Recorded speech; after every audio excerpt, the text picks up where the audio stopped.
The forest was holding its breath, waiting gently for the snow to fall. If you were to walk through the dense, towering pines of the Ardennes in those early, quiet days of December, you would not believe that a war was happening anywhere in the world. The ancient trees stood close together, their dark green needles weaving a thick canopy that caught the wind and turned it into a soft, sorrowful whisper. Beneath them, the earth was covered in a thick carpet of copper-colored pine needles and damp, brown leaves. It was a place of profound, heavy stillness. A place that felt as though it had been entirely forgotten by the fast, loud, and violent world spinning somewhere far away. They called this quiet stretch of the line the Ghost Front.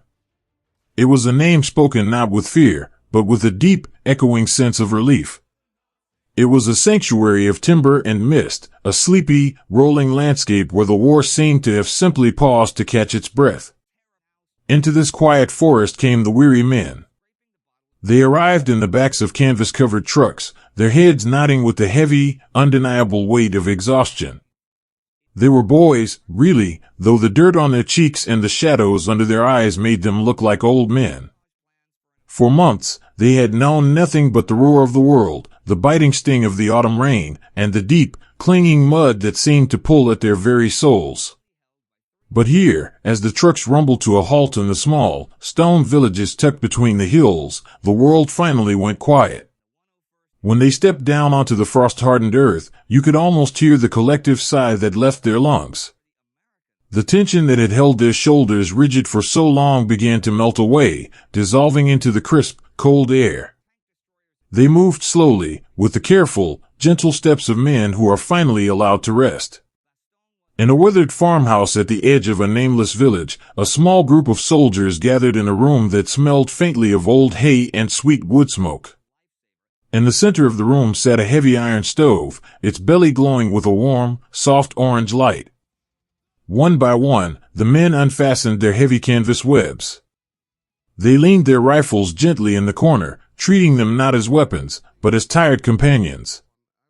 And then, with quiet reverence, they sat down on the wooden floor and unlaced their boots. There is a very specific, quiet miracle in the simple act of taking off wet boots. For these boys, it was a moment of pure, unadulterated grace. They peeled away their damp woolen socks and held their cold, pale feet near the radiating heat of the iron stove. No one spoke. There was no need for words. The gentle crackle of the burning wood and the deep, rhythmic breathing of the men filled the room with a soothing, peaceful hum. They closed their eyes, letting the warmth travel slowly up their legs, seeping deep into their aching bones. For the first time in a very long time, they felt entirely safe. In the corner of the room, sitting with his back against the rough plaster wall, a young boy from a flat, sunlit farm in the Midwest pulled a small, battered notebook from his breast pocket. The leather cover was worn smooth by the constant touch of his hands. He opened it, flattening the creased paper, and took out a tiny stub of a pencil. He was writing a letter home. His hands, rough and chapped by the wind, moved with surprising tenderness across the page. He did not write about the damp chill in the air, or the miles he had marched, or the fear that sometimes kept him awake in the dark. Instead, he wrote about the quiet. He wrote to his mother, telling her how the frost on the windows of this Belgian farmhouse looked exactly like the frost on the kitchen window back home. He asked if the old dog was still sleeping by the radiator in the hallway. He asked if his father had fixed the loose board on the front porch. He poured all of his love into these small, ordinary details, building a bridge of paper and graphite that stretched across the dark, freezing ocean. He ended the letter with a promise, a gentle, hopeful whisper captured in pencil. He told her he was safe, and that he might just be home by next Christmas. Across the room, another soldier was holding a photograph.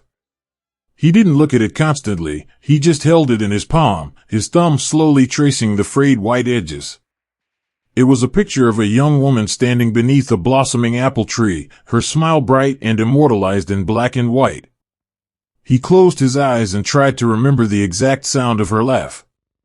He tried to remember the smell of her hair, the way her hand felt tucked safely inside his own. In the quiet warmth of the farmhouse, with the firelight dancing across his closed eyelids, he could almost feel her sitting beside him. It was a private, beautiful ache, a yearning so deep and profound that it became a kind of comfort. It reminded him that there was a beautiful world waiting for him, a world made of soft things, just waiting for the snow to melt. Outside the farmhouse, the light began to fade, the pale gray afternoon softening into a deep, bruised purple twilight. The cold was settling in, a familiar, natural winter chill that crept over the hills and frosted the cobblestone streets. In the dim kitchen of a nearby home, a local woman, her hair tied back in a faded floral scarf, stood by an old iron basin. She had lived in this valley her entire life, watching the seasons turn the forest from green to gold to white. Now, her quiet village was filled with these strange, tired boys in olive drab. She did not speak their language, and they did not speak hers, but a mother knows the look of a hungry, exhausted child. A young medic, his face pale and drawn, sat at her wooden table. He was too tired to even lift his head from his hands. The woman moved quietly across the room, filling a chipped ceramic mug with a thin, warm broth she had made from a few precious potatoes and winter roots. She set the mug gently on the table in front of him. When he didn't move, she reached out, her weathered hand resting softly on his shoulder. The boy looked up, his eyes wide and heavy with sleep. She offered him a small, tender smile, nudging the warm mug toward his hands. He wrapped his frozen fingers around the ceramic, feeling the heat seep into his skin. He took a slow sip, the warm broth traveling down his throat, chasing away the cold that had settled in his chest. He looked at the woman, and a single, silent tear slipped down his dirt-smudged cheek. "Thank you," he whispered, knowing she couldn't understand the words, but knowing she understood the feeling perfectly. In that small, quiet kitchen, surrounded by the vast, freezing forest, there was no war. There was only a mother and a son, sharing a fleeting, beautiful moment of human grace. As the days of early December drifted slowly by, a new feeling began to weave its way through the quiet camps. It was the subtle, undeniable approach of Christmas. It was a time of year meant for glowing hearths, for bright ribbons, and for the laughter of families gathered close against the dark. Being so far from home during this time brought a sweet, heavy melancholy to the men. They tried, in their own small ways, to bring the spirit of the season into their muddy boots and canvas tents. A group of soldiers out on the perimeter used their pocket knives to gently trim a small, perfect branch from a nearby fir tree. They carried it back to their dugout and set it upright in an empty brass shell casing. They had no glass ornaments, no strings of colorful lights. Instead, they carefully smoothed out the silver foil from the chewing gum wrappers, tying the bright, metallic ribbons to the green needles. They hung a few brass buttons from their coats.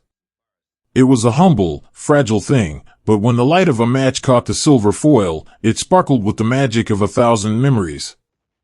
In the evenings, when the wind died down and the forest grew entirely still, you could hear the soft, low hum of carols drifting through the trees.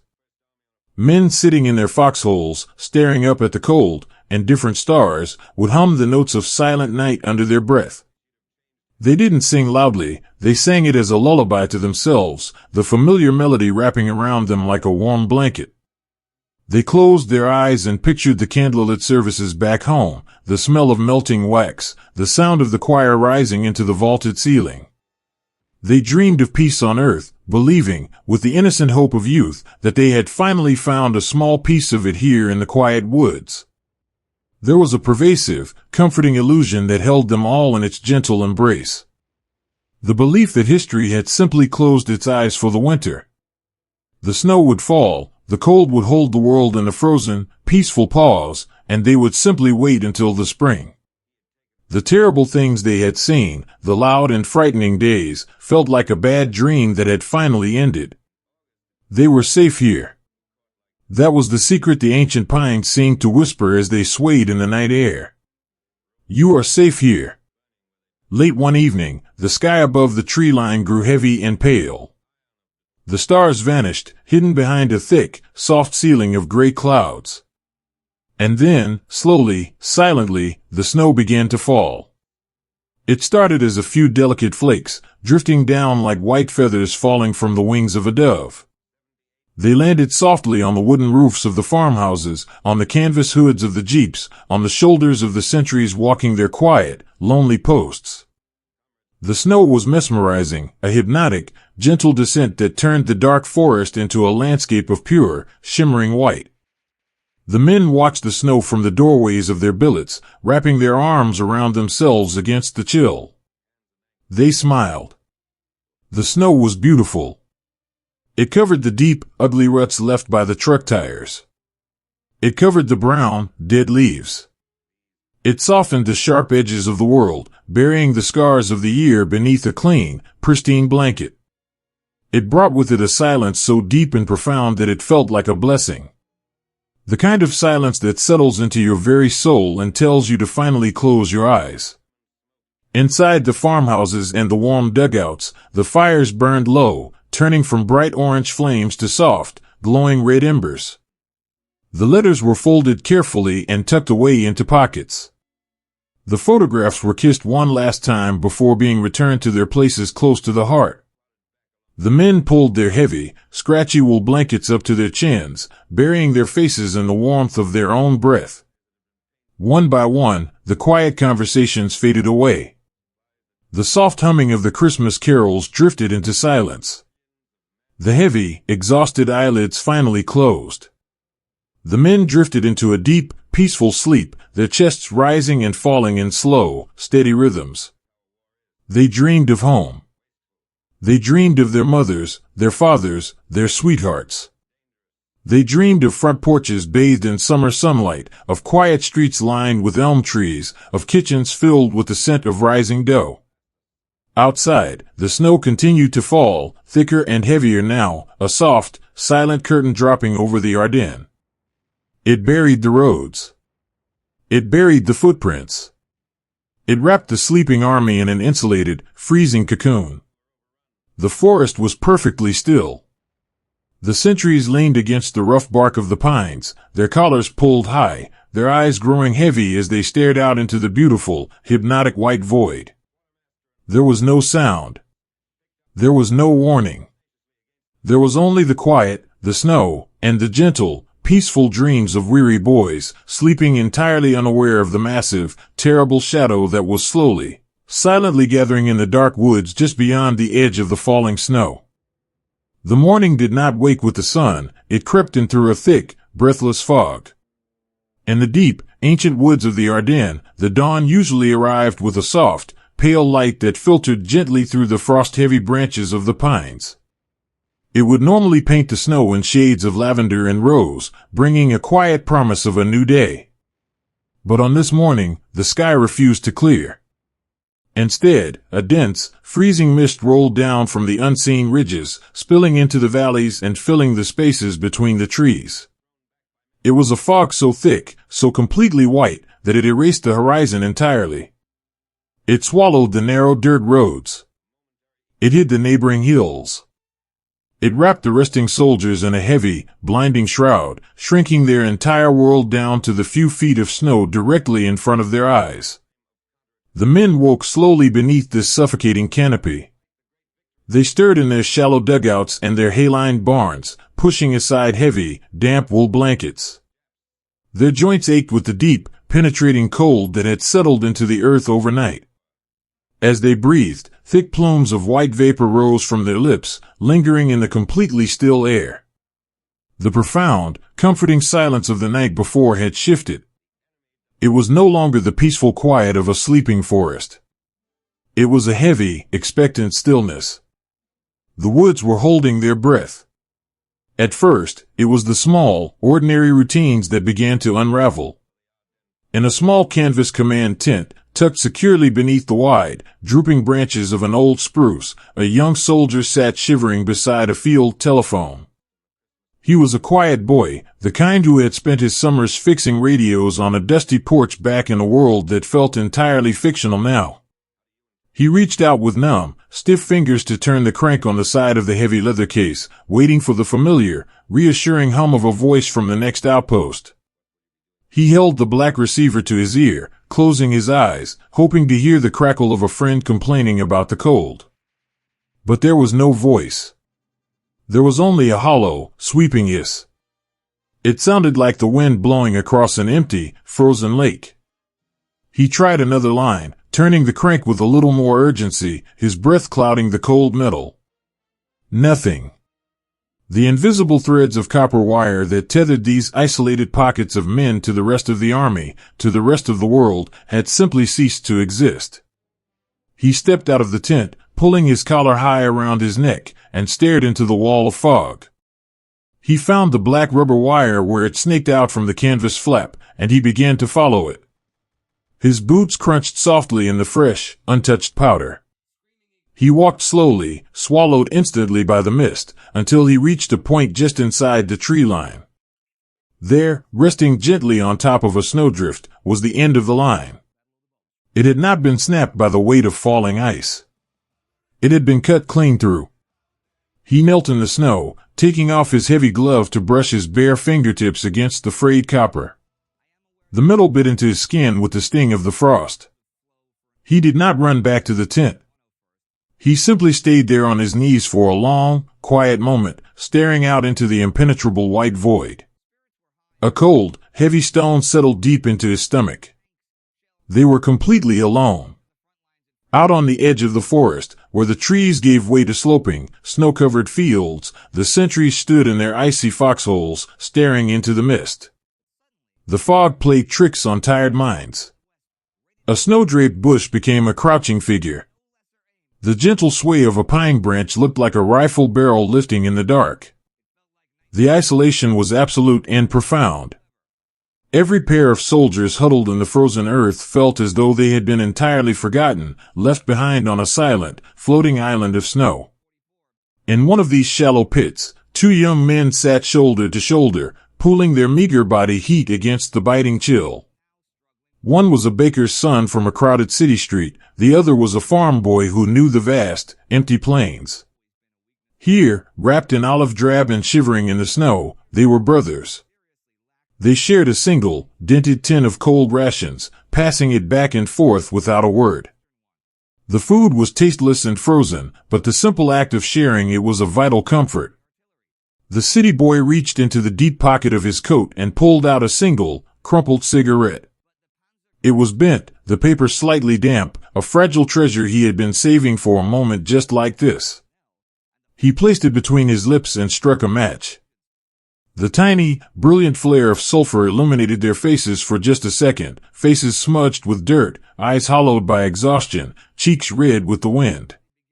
He took a slow drag, the fragrant smoke mingling with the fog, and gently handed the cigarette to his friend.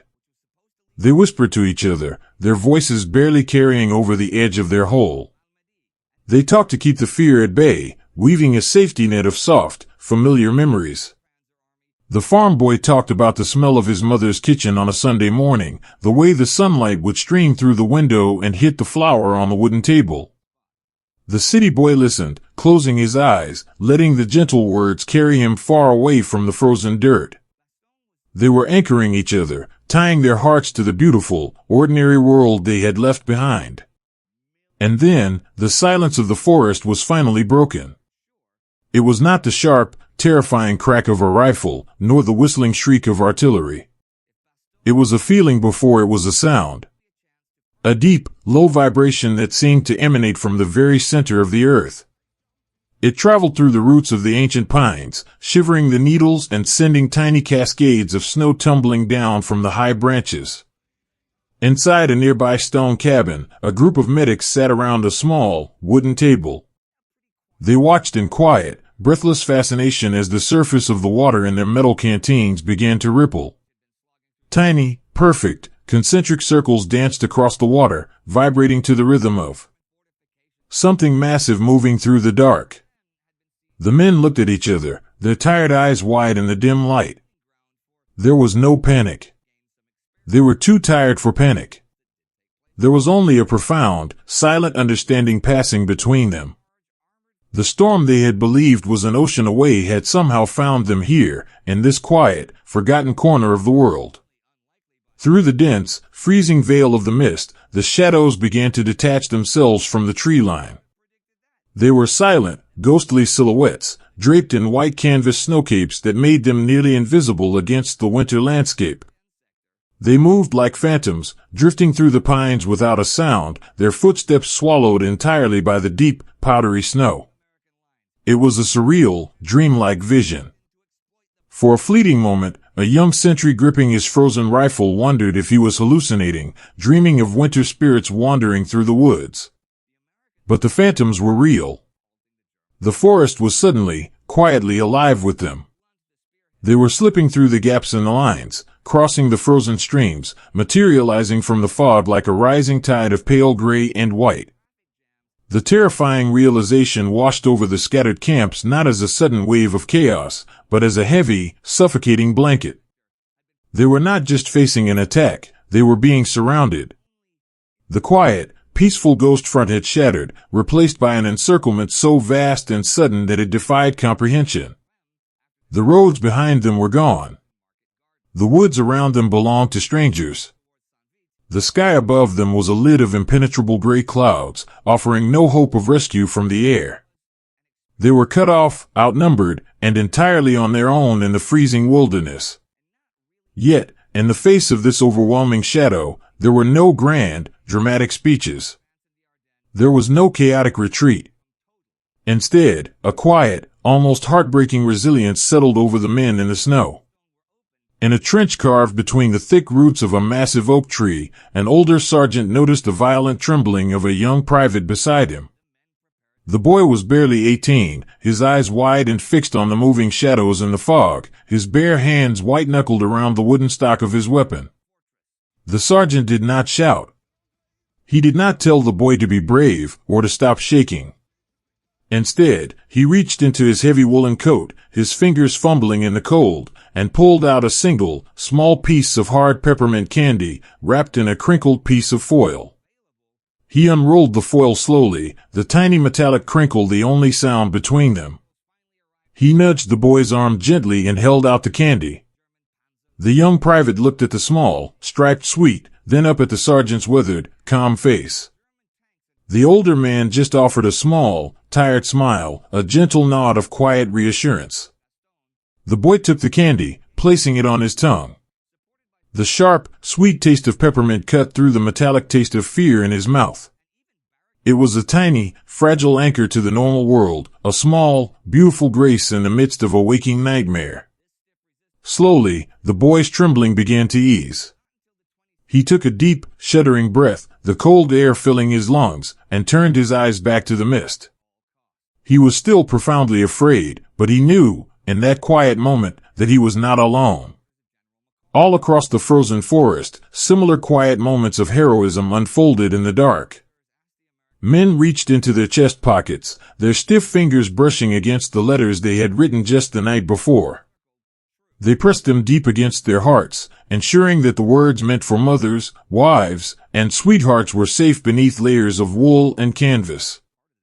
Those letters, filled with promises of Christmas and descriptions of the snow, became talismans. They were pieces of a future they were determined to see, carried silently into the shadows. Friends checked each other's gear with gentle, practiced movements.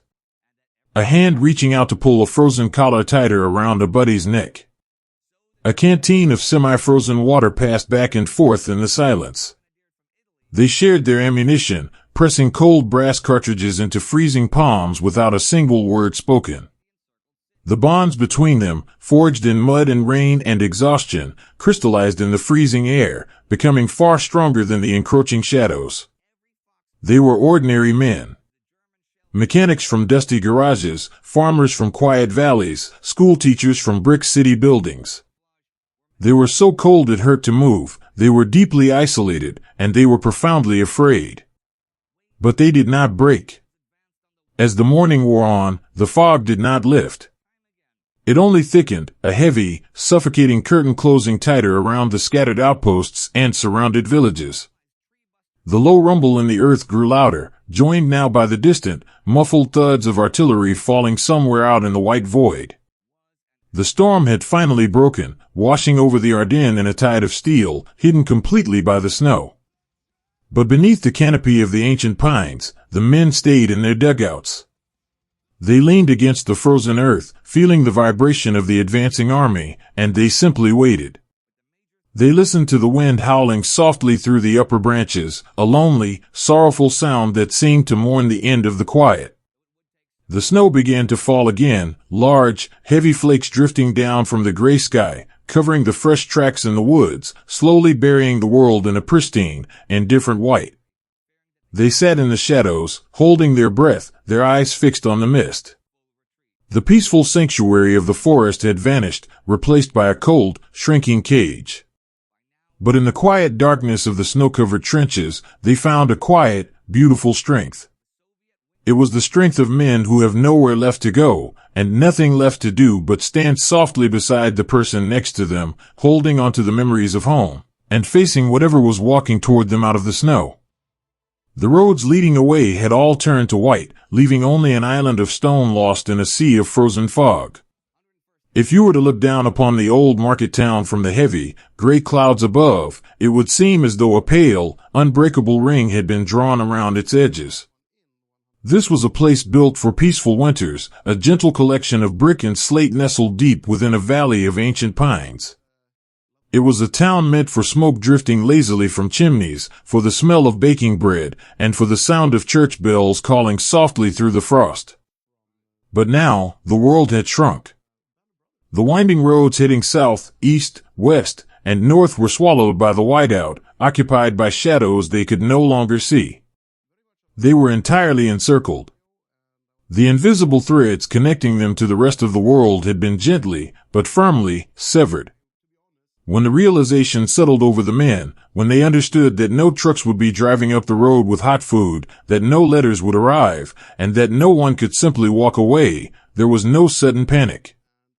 Panic is a fire that burns quickly, consuming the air and leaving only ash. But in the freezing fog of the encircled city, the fire of fear cooled into a quiet, enduring ember.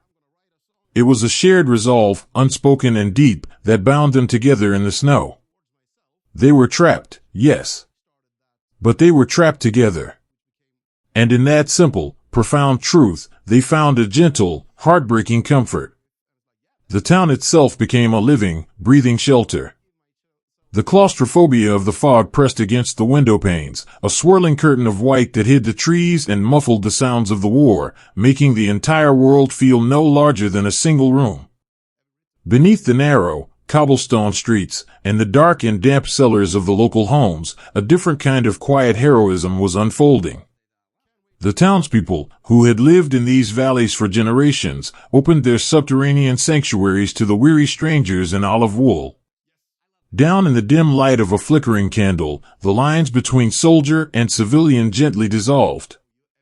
The smell of earth, of stored potatoes and old wood, became the scent of safety. In one such cellar, a young soldier from a warm, coastal town sat on a wooden crate, his knees pulled tight to his chest.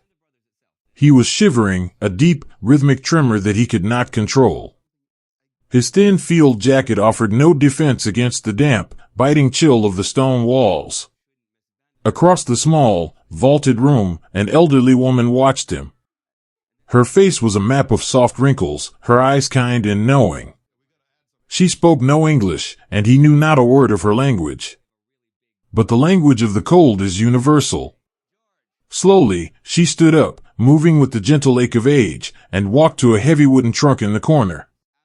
She opened it and drew out a thick, woolen quilt, woven in faded squares of blue and gray.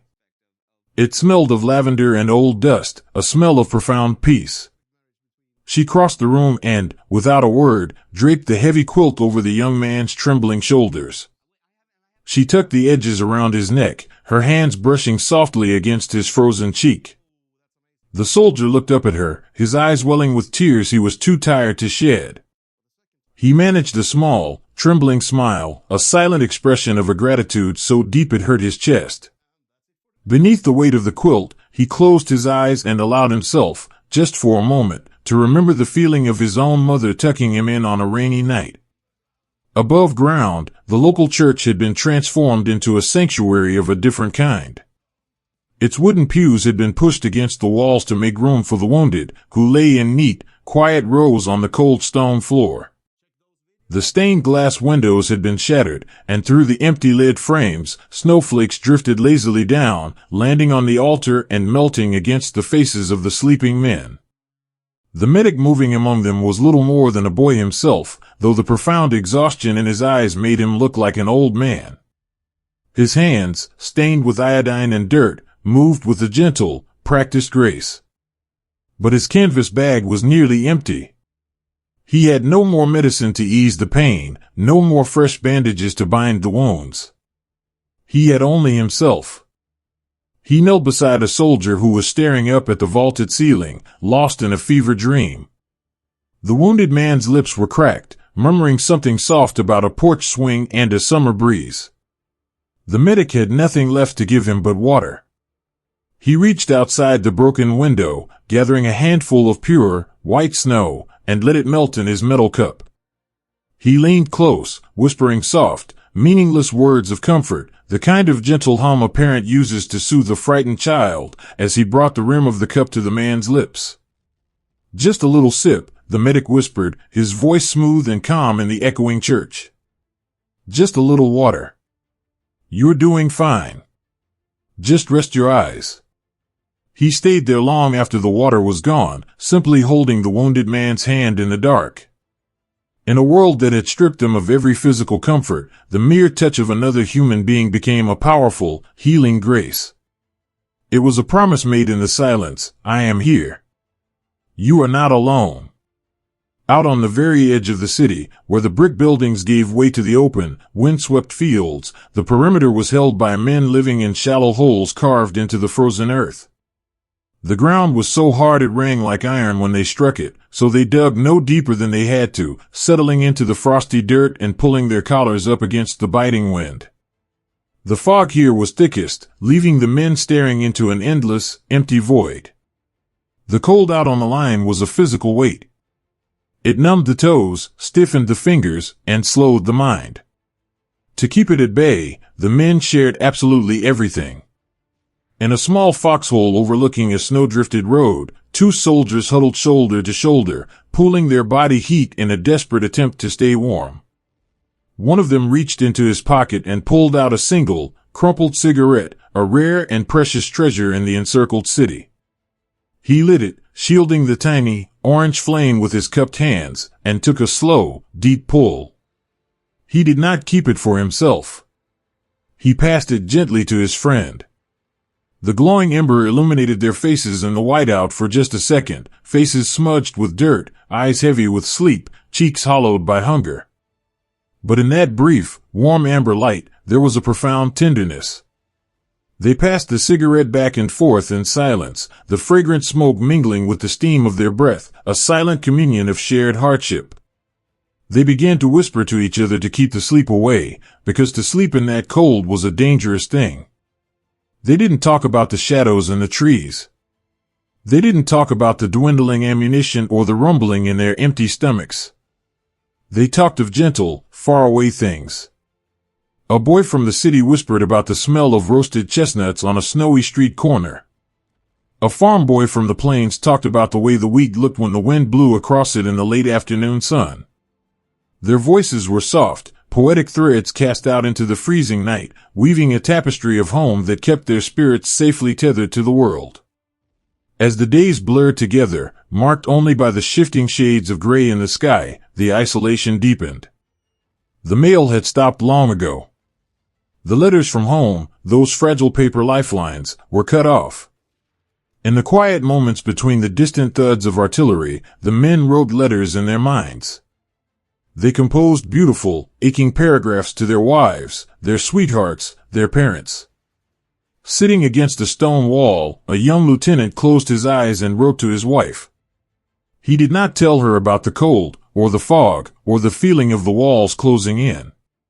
He wrote about the way the snow looked falling on the church roof. He wrote about the kindness of the medics, the warmth of the quilt from the old woman in the cellar. He distilled his entire existence down to these small, beautiful moments, holding onto them tightly so they would not be washed away by the tide of the war. He promised her he was wearing his warm socks. He promised her he would be home when the leaves turned green again. There was a surreal beauty to the encircled city.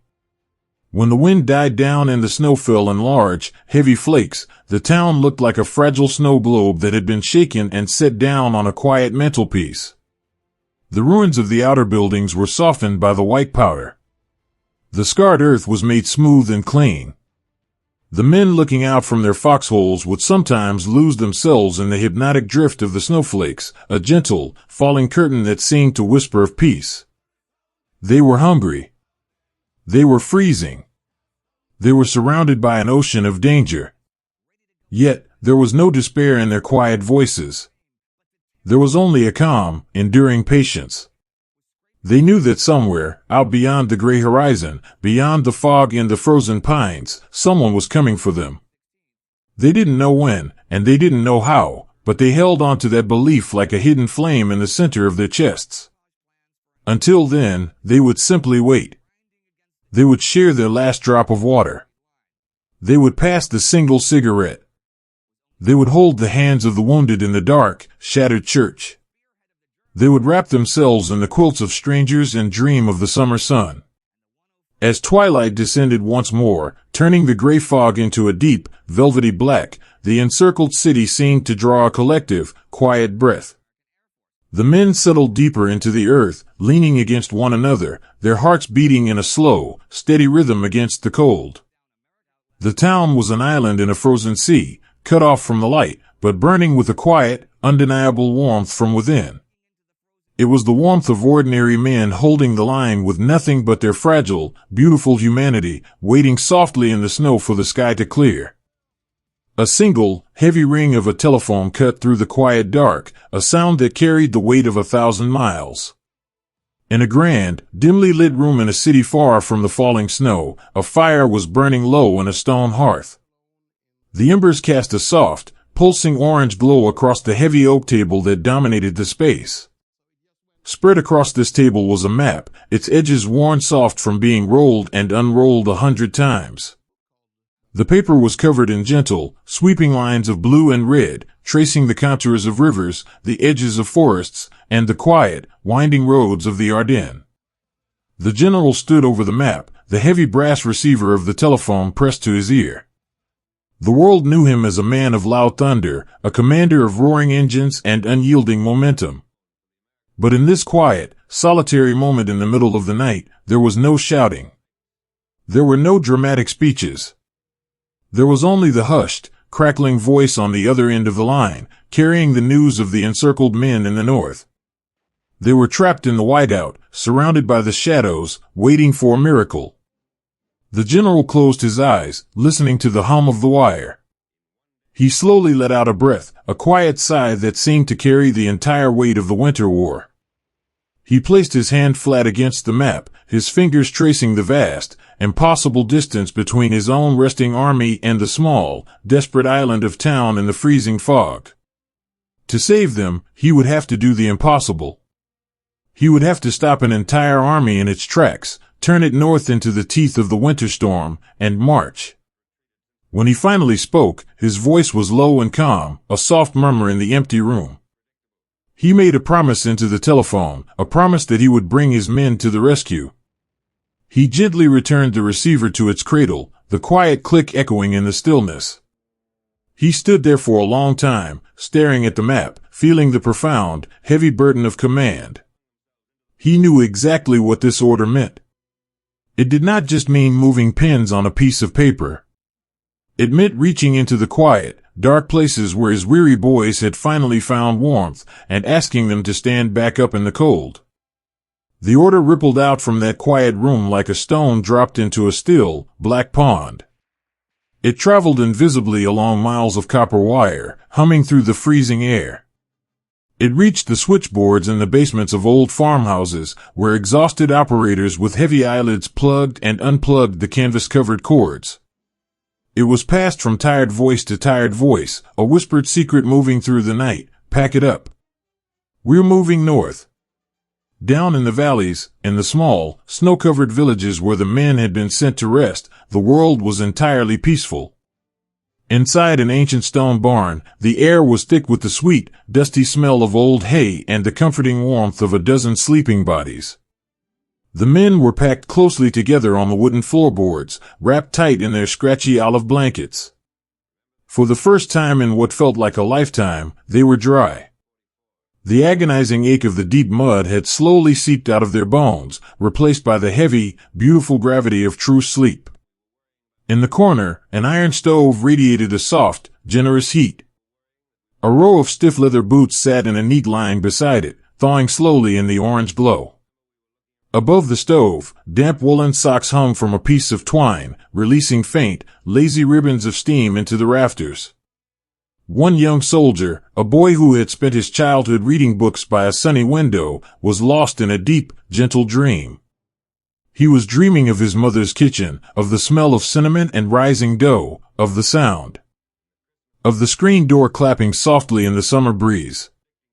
In his sleep, his hand rested over his chest pocket, where a letter from his father was safely folded against his heart. The tension had completely vanished from his face, leaving only the soft, innocent expression of a boy at peace. The rhythmic breathing of his friends around him was a soothing lullaby, a quiet chorus of resting souls. And then, the heavy wooden door of the barn creaked open, letting in a sudden, sharp gust of freezing wind. A sergeant stepped inside, pulling the door shut quickly behind him to keep the snow out. He stood in the dim light for a moment, looking down at the sleeping men. His heart ached. He knew these boys. He knew how far they had walked, how deeply they had suffered in the freezing rain, and how much they needed this one night of peace. He took off his helmet, brushing a dusting of fresh snow from the steel brim, and let out a long, slow breath. He didn't shout.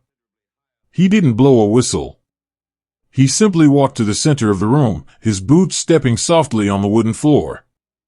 He reached down and placed a gentle hand on the shoulder of the man nearest to him, giving a soft, swaying shake. "Time to wake up, buddy," he whispered, his voice rough but infinitely tender. "Time to go." The waking was not a sudden start. It was a slow, agonizing return to reality. The men groaned softly, a collective, heavy sigh of immense weariness. The beautiful dreams of summer porches and warm kitchens dissolved, replaced by the biting reality of the drafty barn. They rubbed their eyes, staring up at the shadows in the rafters, trying to comprehend the order. They had just gotten warm. The fire was still glowing. The night was still dark. "Where are we going, Sarge?" a voice called out from the back of the room, thick with sleep. "North," the sergeant replied gently. "There are some boys trapped up in the snow. They need us." No one argued. No one complained. There was only a profound, heartbreaking acceptance. This was the quiet, unsung heroism of the ordinary soldier. It was not found in the roar of battle or the charging of a hill. It was found right here, in the dim light of a freezing barn, in the simple, impossible act of throwing off a warm blanket when every fiber of your being is begging you to stay. Slowly, the men began to move. The quiet rustle of wool and canvas filled the room.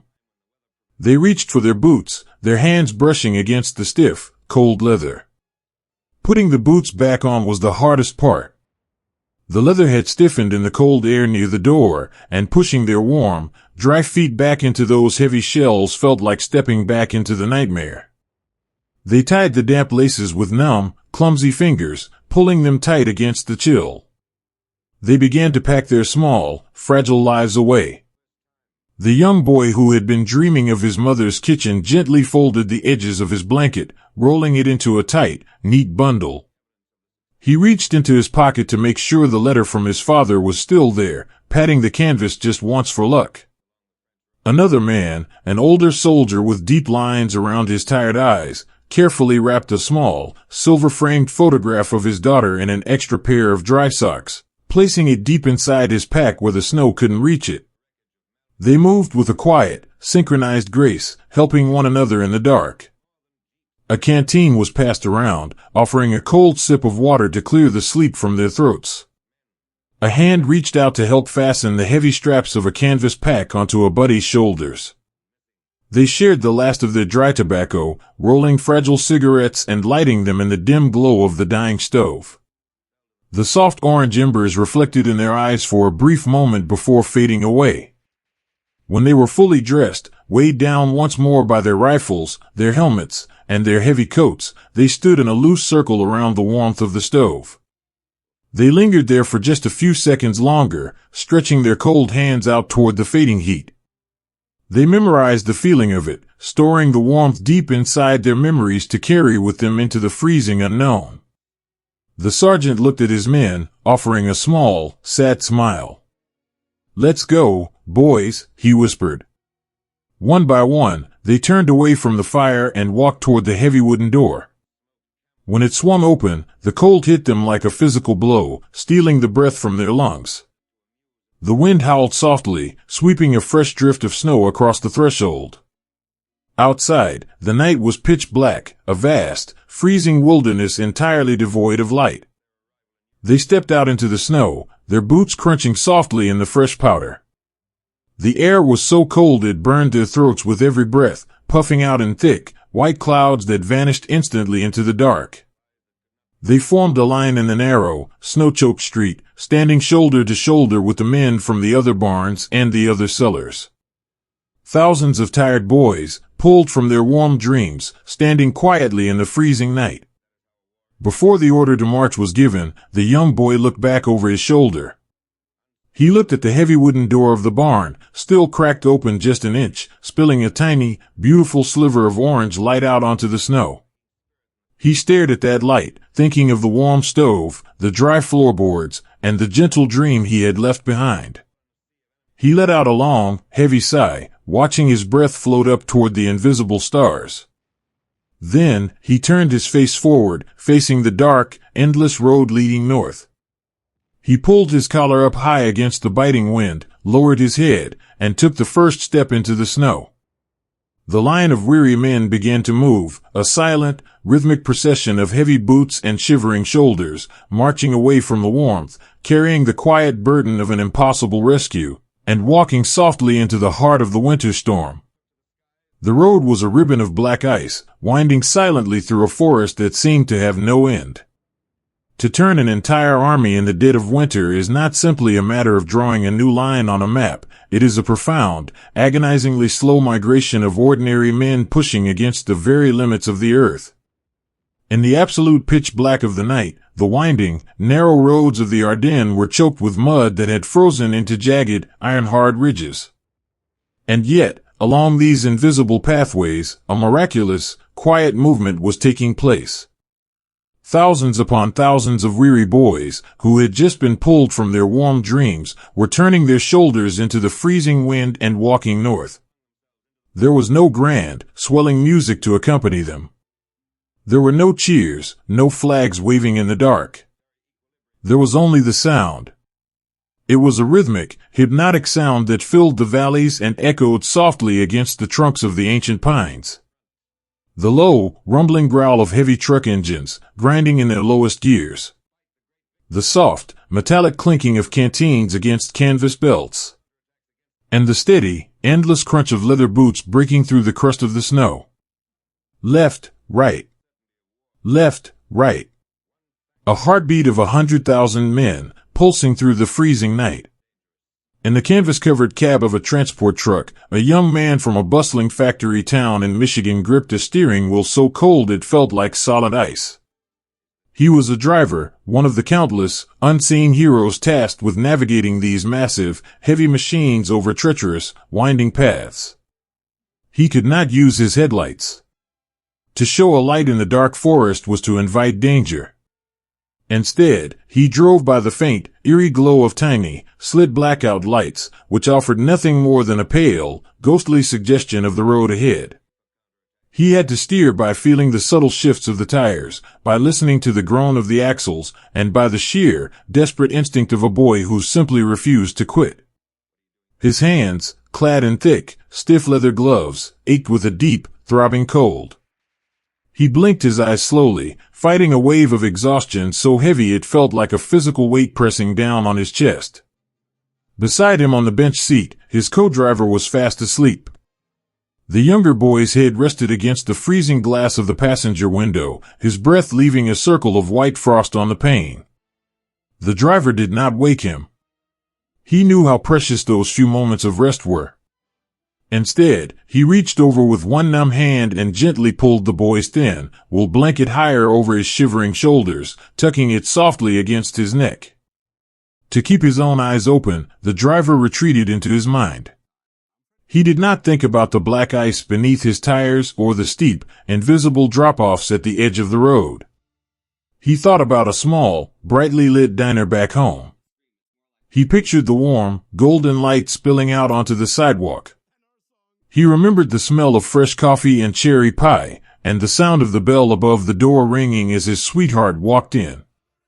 He held onto the memory of her laugh, using it as a tiny, internal fire to warm his spirit.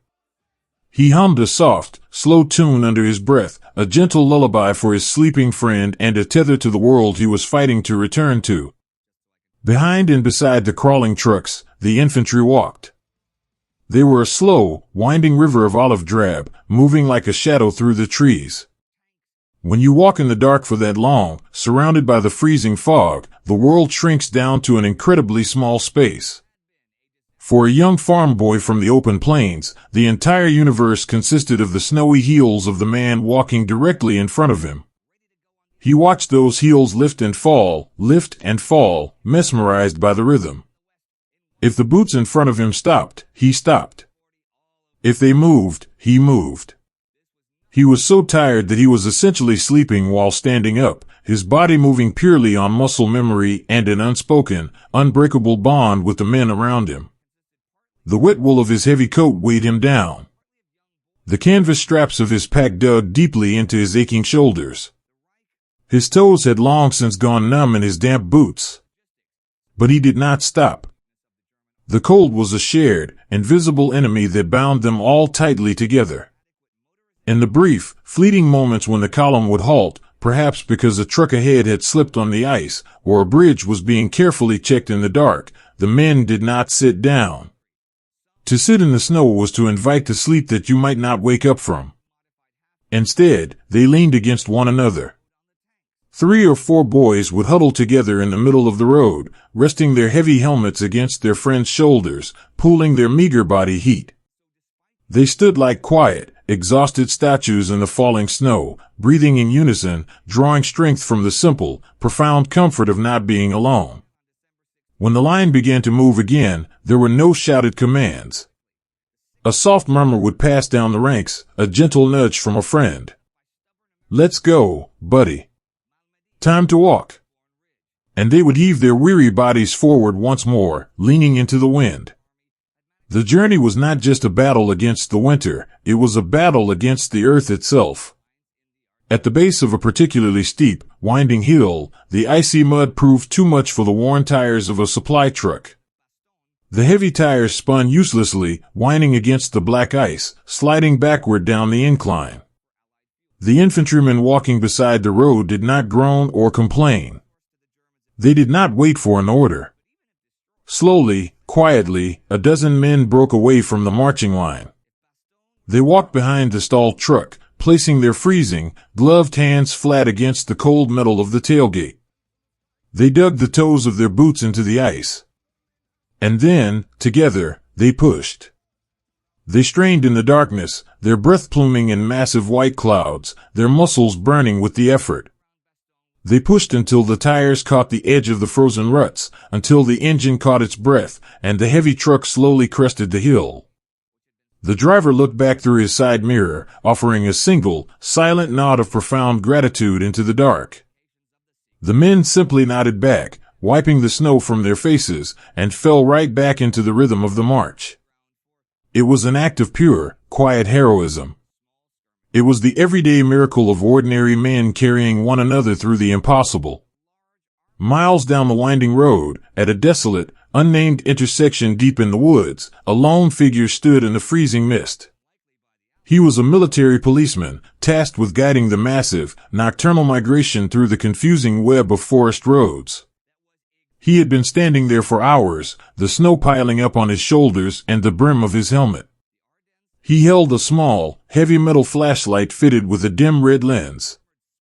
To the passing men, he looked like a solitary, glowing beacon in the void. He did not wave his arms frantically. He simply stood there, a quiet, reassuring presence, gently sweeping the red beam to point the way north.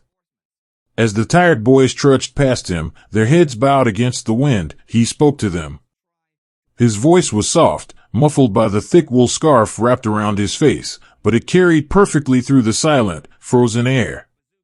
"Keep going, boys," he whispered gently, over and over again. "You're doing fine. Just a little further. You're doing a good job." Those simple, soft words were like a warm hand resting on a tired shoulder. Men who felt they could not take another step heard that gentle voice in the dark, and somehow they found the strength to lift their heavy boots one more time. They passed him in a steady, rhythmic flow, drawing comfort from the knowledge that someone was watching over them, making sure they found their way through the endless night. Why did they walk? They walked because somewhere, miles ahead in the freezing fog, their brothers were trapped. They didn't speak of it often, but the thought of the encircled men rested heavy in their hearts. They knew what it meant to be cold. They knew what it meant to be afraid and isolated. And the unspoken promise moving through the entire column, from the truck drivers rubbing their weary eyes, to the infantrymen leaning into the storm, was that they would not leave their brothers behind. They were marching toward the shadows because they carried the light. It was an act of profound, collective love, masked by mud and snow and olive wool. As the hours stretched on, the night deepened into that profound, absolute darkness that comes just before the dawn. The temperature dropped even further, freezing the mud entirely solid, turning the roads into rivers of glass. The wind picked up, a sorrowful, moaning sound that rushed through the high branches of the pines, shaking loose cascades of white powder that drifted down onto the passing army. Yet, the rhythm never broke. The slow, grinding hum of the engines. The clinking of the canteens. The steady, hypnotic crunch of the boots. Left, right. Left, right. A young medic, walking near the back of the line, looked up at the sky. Through a tiny, fleeting break in the heavy gray clouds, he saw a single, brilliantly bright star shining down through the freezing mist. He watched it for a long time as he walked, letting its quiet, distant beauty fill his mind. He thought of all the people back home sleeping safely under that very same star. He thought of the warm beds, the quiet streets, and the peaceful, silent night they were fighting so desperately to protect.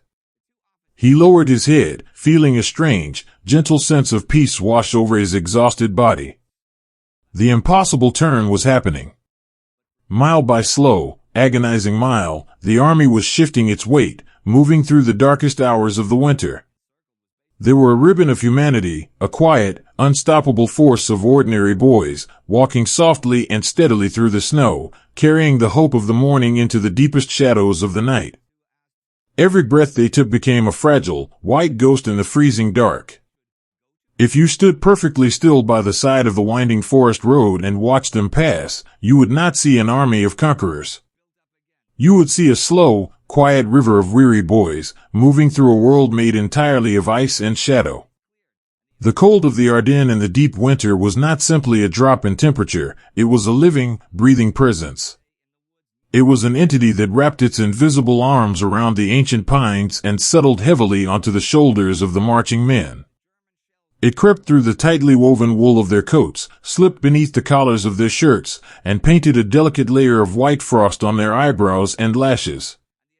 Yet, as they walked into the unknown, a strange and beautiful rhythm took hold of the night.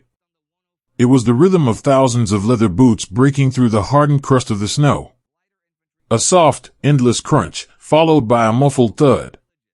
Left, right. Left, right. It became a hypnotic metronome, a lullaby of endurance playing over and over in the freezing mist. The boots themselves had ceased to feel like leather. To the boys wearing them, they felt like blocks of solid wood, heavy and unyielding. The dampness from the days before had frozen completely, turning their thick woolen socks into rigid casts around their aching, numbed feet. Every step was a monumental effort, a negotiation with gravity and ice. But they did not stop. They simply lowered their heads against the biting wind, pulled their thin scarves tighter over their noses, and surrendered to the trance of the march. When you are that tired, and the world is that cold, your universe shrinks until it is no larger than a few feet in any direction. For a young soldier from the sun-baked hills of California, the entire world consisted only of the snowy heels of the man walking directly in front of him. He watched those heels lift and fall in the pale, blue light of the snow. He did not look at the black silhouette of the trees, nor did he look up at the heavy, starless sky. He simply let the hypnotic pendulum of those boots pull him forward. If the man in front of him stepped over a fallen branch, he stepped over it.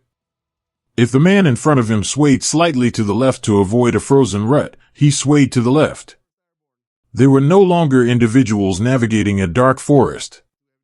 They had become a single, breathing organism, bound tightly together by the invisible enemy of the cold.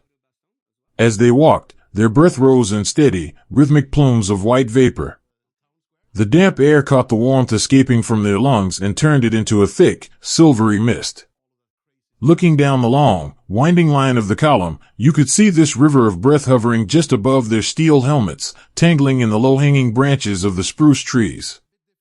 It was a beautiful, haunting sight. A silent testament to the life and the warmth that stubbornly persisted inside those frozen, olive-drab coats. Occasionally, the long column would slowly grind to a halt.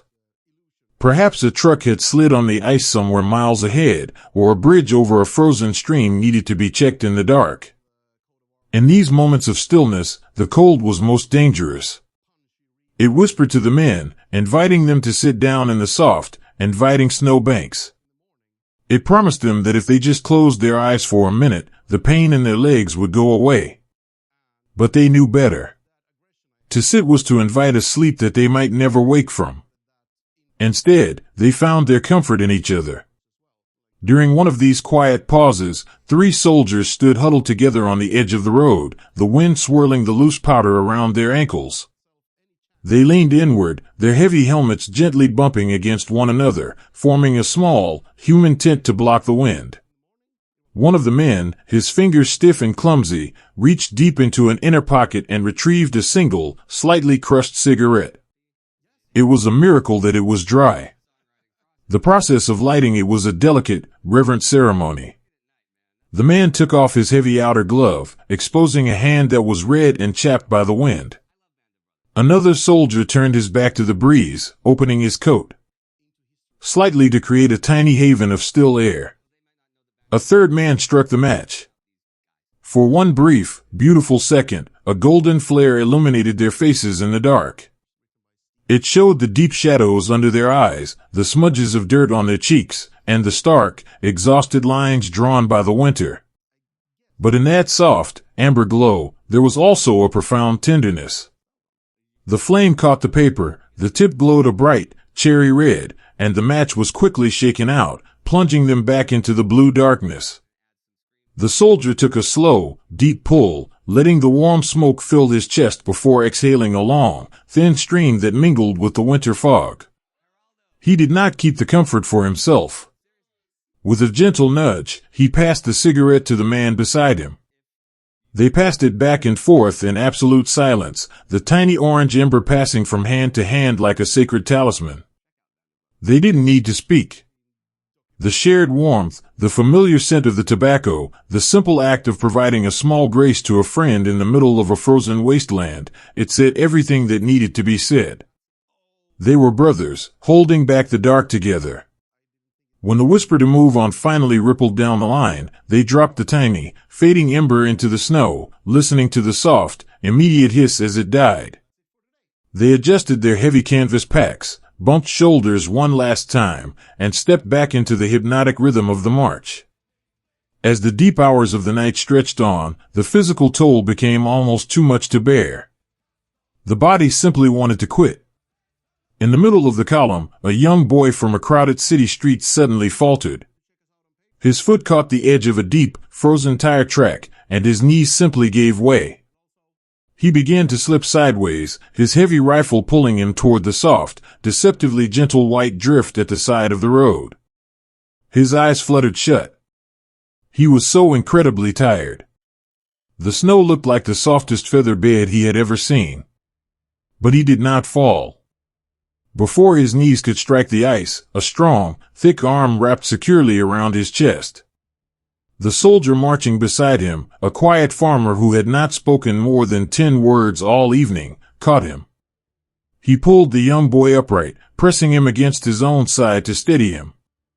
"I've got you," the farmer whispered, his voice a low, soothing rumble beneath his wool scarf. "I've got you. Just lean on me. Don't look at the snow. Look at my boots." The boy nodded weakly, his chin resting against his chest. For the next 3 miles, he did not walk on his own. He was carried by the sheer will and the unspoken love of the man beside him.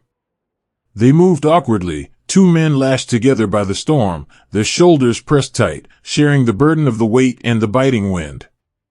It was not an act of dramatic glory. It was the quiet, everyday heroism of a friend refusing to let a friend slip away into the dark. To keep their minds from focusing on the biting chill in their fingers and the aching in their bones, the men retreated into the private, warm sanctuaries of their memories. They walked through the freezing Ardennes, but in their minds, they were 1,000 miles away. A medic, trudging along with a heavy canvas bag slung across his chest, pressed his frozen hand against his coat pocket. Inside, wrapped in a piece of oiled canvas to keep the damp out, was a letter from his wife. It had arrived weeks ago, but the words were permanently etched into his heart. As he walked, he matched the rhythm of his footsteps to the cadence of her sentences. He imagined her sitting at the kitchen table, the yellow light of a lamp spilling across the paper as she wrote. He pictured the way she crossed her T's, the gentle curve of her handwriting. He remembered the faint scent of lilac soap that lingered on the paper when he first opened it. He wrapped himself in that memory like a thick, woolen blanket. He remembered the feeling of holding his young daughter's hand as they walked to the park in the late spring, the way the sun felt on the back of his neck, the sound of the birds singing in the elm trees. He built a fortress of these beautiful, gentle thoughts, using them to block out the howling of the wind and the crunching of the ice. Every man in that long, winding column carried a similar fortress inside his chest. They carried the memories of front porches, of old dogs sleeping by radiators, of Sunday dinners, and of the soft, reassuring smiles of the people who loved them. These memories were the true fuel of the impossible turn. It was not anger or duty that pushed them through the snowdrifts, it was the quiet, burning desire to return to the gentle world they had left behind, and the absolute determination to ensure the men trapped ahead of them had the chance to do the same. As the darkest hours of the night slowly began to give way to the faintest, bruised purple of the approaching dawn, the column marched on. The snow was falling harder now, large, silent flakes that covered their helmets and settled onto their shoulders like a heavy white mantle. The forest was an endless ocean of pine and frost, beautiful and terrifying in its absolute stillness. Yet, above the winding road, the ribbon of white breath continued to rise. It danced in the freezing air, a steady, unbroken cloud of life moving defiantly through the dead of winter. It was the breath of ordinary boys, mechanics and bakers, farmers and students, shivering in the dark, but walking steadily forward. They leaned on one another, they shared their meager warmth, and they trusted the quiet rhythm of the boots ahead. They were breathing out white smoke into the freezing dawn, an army of weary souls bound together by the cold, walking softly and bravely into the snow to find their brothers. The sky was a heavy lid of frosted iron, sealing the weary boys beneath a ceiling of endless, swirling gray. For days that bled seamlessly into nights, the heavens above the Ardennes had offered no mercy. There was no sun to warm the stiff, aching shoulders of the men huddled in the snow. There were no stars to guide the truck drivers navigating the treacherous, icy roads in the pitch black. There was only the thick, suffocating blanket of the winter storm, a constant, blinding whiteout that hid the horizon and grounded the silver plains waiting far away on quiet airstrips. The weather had become a wall, vast and impenetrable, standing silently between the frozen army and the brothers they were trying so desperately to reach. If you looked up through the towering, snow-heavy branches of the ancient pines, all you could see was that relentless, bruised purple-gray. The clouds hummed so low they seemed to brush against the tops of the trees, a physical weight that pressed down upon the forest. The men, shivering in their shallow, icy dugouts, would tilt their heavy helmets back and search the sky, their eyes stinging with the cold, looking for even the tiniest fracture in the clouds. They yearned for just a single, fragile beam of sunlight. They longed for the distant, reassuring hum of engines high above, bringing supplies, bringing medicine, bringing hope. But the sky remained perfectly, stubbornly silent. It was in this profound isolation, surrounded by an enemy they could not see and a winter they could not escape, that the realization settled gently over the army. Steel and courage alone would not be enough. The tanks could not push through the massive drifts. The trucks could not find traction on the black ice. The men, as brave and resilient as they were, could not fight the heavens. They needed a miracle. They needed the sky to open. In a quiet, dimly lit room tucked away from the howling wind, a chaplain sat at a small, wooden table. The room was cold, the air thick with the smell of damp wool and melting snow. A single kerosene lantern burned on the table, casting a soft, warm circle of yellow light across a blank piece of paper. The chaplain was a man of profound peace, a gentle soul tasked with carrying the heavy, spiritual burdens of thousands of exhausted, frightened boys. His hands, chapped and pale from the freezing air, held a simple fountain pen. He had been asked to write a prayer. Not a loud, booming declaration of victory. Not a triumphant shout into the void. But a quiet, humble plea to the universe. A gentle knock on the door of the heavens, asking for a break in the storm. The chaplain closed his eyes and listened to the wind rattling the glass panes of the window. He thought of the boys sleeping in the snow. He thought of the wounded, waiting patiently in dark cellars for medicine that could not arrive from the sky. He felt the immense, heartbreaking vulnerability of all those scattered souls, looking up into the gray, asking for a favor. He touched the tip of his pen to the paper, and in the quiet sanctuary of that small room, he began to write. His words were simple, flowing with a beautiful, poetic grace. He asked the Almighty to restrain the immoderate rains. He asked for fair weather for battle. He poured all the love, all the worry, and all the desperate hope of an entire army into a few short, deeply moving sentences. When he finished, he set the pen down softly, leaving the ink to dry in the lantern light. It was a beautiful, fragile offering, a paper bridge built to reach across the clouds. Within hours, those words were typed and printed onto thousands of small, rectangular cards. They were no larger than a photograph, easily tucked into the breast pocket of a heavy coat. The distribution of these tiny paper lifelines was a quiet, invisible miracle of its own. They traveled in the canvas bags of messengers, carried through the freezing fog on foot and by jeep. They were handed out from the backs of supply trucks, passed along the winding columns of marching men, and lowered gently into the snowy foxholes on the edge of the forest. The crinkle of the stiff paper became a new, soft sound in the winter woods. As the cards reached the front lines, a profound, moving communion began to take place. In a frozen trench, carved deeply into the roots of a giant oak, a young sergeant crawled on his hands and knees to the boy holding the line beside him. The wind was howling, a sorrowful, lonely sound, but the sergeant did not shout. He simply reached into his heavy glove, pulled out one of the small, white cards, and pressed it gently into the boy's trembling hand. The boy looked down at the words, his breath pluming in a thick white cloud over the paper. He didn't ask what it was. He just nodded slowly, reading the quiet plea by the dim, gray light of the storm. Men who had not prayed since they were small children sitting in wooden pews beside their mothers suddenly found themselves holding the card like a precious, sacred gem. It didn't matter what name they used for God, or if they had ever believed in a higher power at all. In that moment, the prayer was not just about religion. It was about shared humanity. It was about knowing that you were not alone in the dark, and that thousands of your brothers were asking the universe for the exact same thing. A boy from a flat, sunlit farm in the Midwest sat with his back against a snow-draped boulder, his rifle resting across his knees. He took his helmet off, the cold air biting instantly at his damp hair. He held the card in both hands, tracing the black ink with a dirt-smudged thumb. As he read the words, his mind drifted far away from the frozen Ardennes. He remembered the small, white-steepled church in his hometown, the way the dust motes used to dance in the golden sunbeams that poured through the stained glass windows.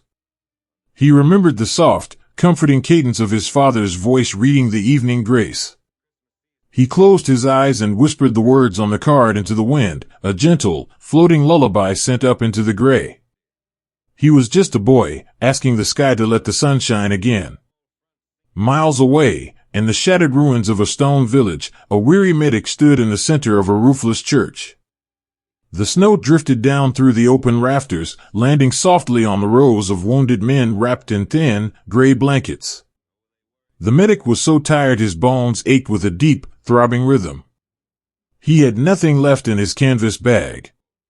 No bandages, no morphine, no hope to offer the men who looked up at him with trusting, pain-filled eyes. He reached into his pocket and pulled out his copy of the prayer. It was already bent at the corners, damp from the snow. He didn't pray for himself. He didn't pray for victory. He looked up through the broken timber of the roof, up into the swirling, suffocating whiteout, and he prayed for the silver plains. He prayed for the sky to part, just for an hour, so that the beautiful, colorful parachutes of medicine and food could drift down to save his boys. His whisper was a pure, selfless act of love, a fragile thread of hope cast upward into the freezing void. Across the entire forest, and thousands of hidden pockets of snow, the prayer became a collective breath. You could almost feel the energy of it, a soft, invisible wave rising from the valleys and the ridgelines. Men tucked the small cards into the liners of their steel helmets, pressing the words directly against their minds. Others folded them carefully and placed them inside their wallets, nestling the prayer right next to the faded photographs of their sweethearts and wives. The card became a talisman, a quiet reminder that even in the darkest, coldest corner of the world, there was still room for hope. As twilight descended, turning the white fog into a deep, velvety blue, the quiet settled back over the army. The murmuring of the prayer faded, replaced by the gentle rustle of wool blankets and the steady, hypnotic crunch of the sentries pacing their icy paths. The snow continued to fall, burying the footprints, burying the roads, keeping the world locked in its frozen cage. But something subtle and profound had shifted in the freezing air. The burden of the winter no longer felt entirely theirs to carry. By whispering those words, by looking up and asking the heavens for grace, the men had shared their heavy, exhausted hearts with the sky. They had surrendered their deepest fears to the wind. They curled together in their shallow holes, pooling their warmth, and closed their heavy eyelids. They dreamed of blue skies. They dreamed of the warmth of the sun on their faces. They dreamed of the clouds breaking apart like fragile glass, revealing a beautiful, endless canopy of light. The winter storm raged on above them, vast and indifferent, but in the quiet, sleeping heart of the forest, the weary boys rested a little easier. They had cast their gentle prayer into the winter sky, and now, with the quiet, beautiful resilience of ordinary men, they would simply wait for the morning, and hope for a miracle. The first crack in the gray ceiling was so small, so impossibly blue, that the weary boys thought it was only a dream. The morning had begun just like all the others, wrapped tightly in a suffocating shroud of freezing mist. For days that felt like entire lifetimes, the sky had been a heavy lid of frosted iron, pressing down upon the ancient pines and the shivering men of the Ardennes. When the soldiers stirred in their shallow, icy dugouts that morning, they rubbed the frost from their eyelashes and expected nothing more than the familiar, blinding whiteout. They moved slowly, their joints aching with a deep, throbbing cold that had settled securely into their bones. They shared their last half-frozen drops of water, passed the final, crumpled fractions of cigarettes, and prepared their hearts for another day swallowed entirely by the shadows of the winter storm. But as the morning stretched on, something began to change. It was not a sudden, dramatic shift. It was a gentle, almost imperceptible softening. The wind, which had howled for days with a sorrowful, lonely moan, began to ease. It dropped to a soft whisper, brushing through the upper branches of the spruce trees with a quiet, soothing rhythm. And then, the mist began to thin. It did not vanish all at once, rather, it seemed to grow tired, separating into slow, lazy wisps that drifted gently above the snow. A young boy from a quiet coastal town, standing sentry at the edge of a snow-choked clearing, was the first to see it. He had been leaning heavily against the rough bark of an oak tree, his chin tucked deep into his woolen collar, his eyes heavy with a profound exhaustion.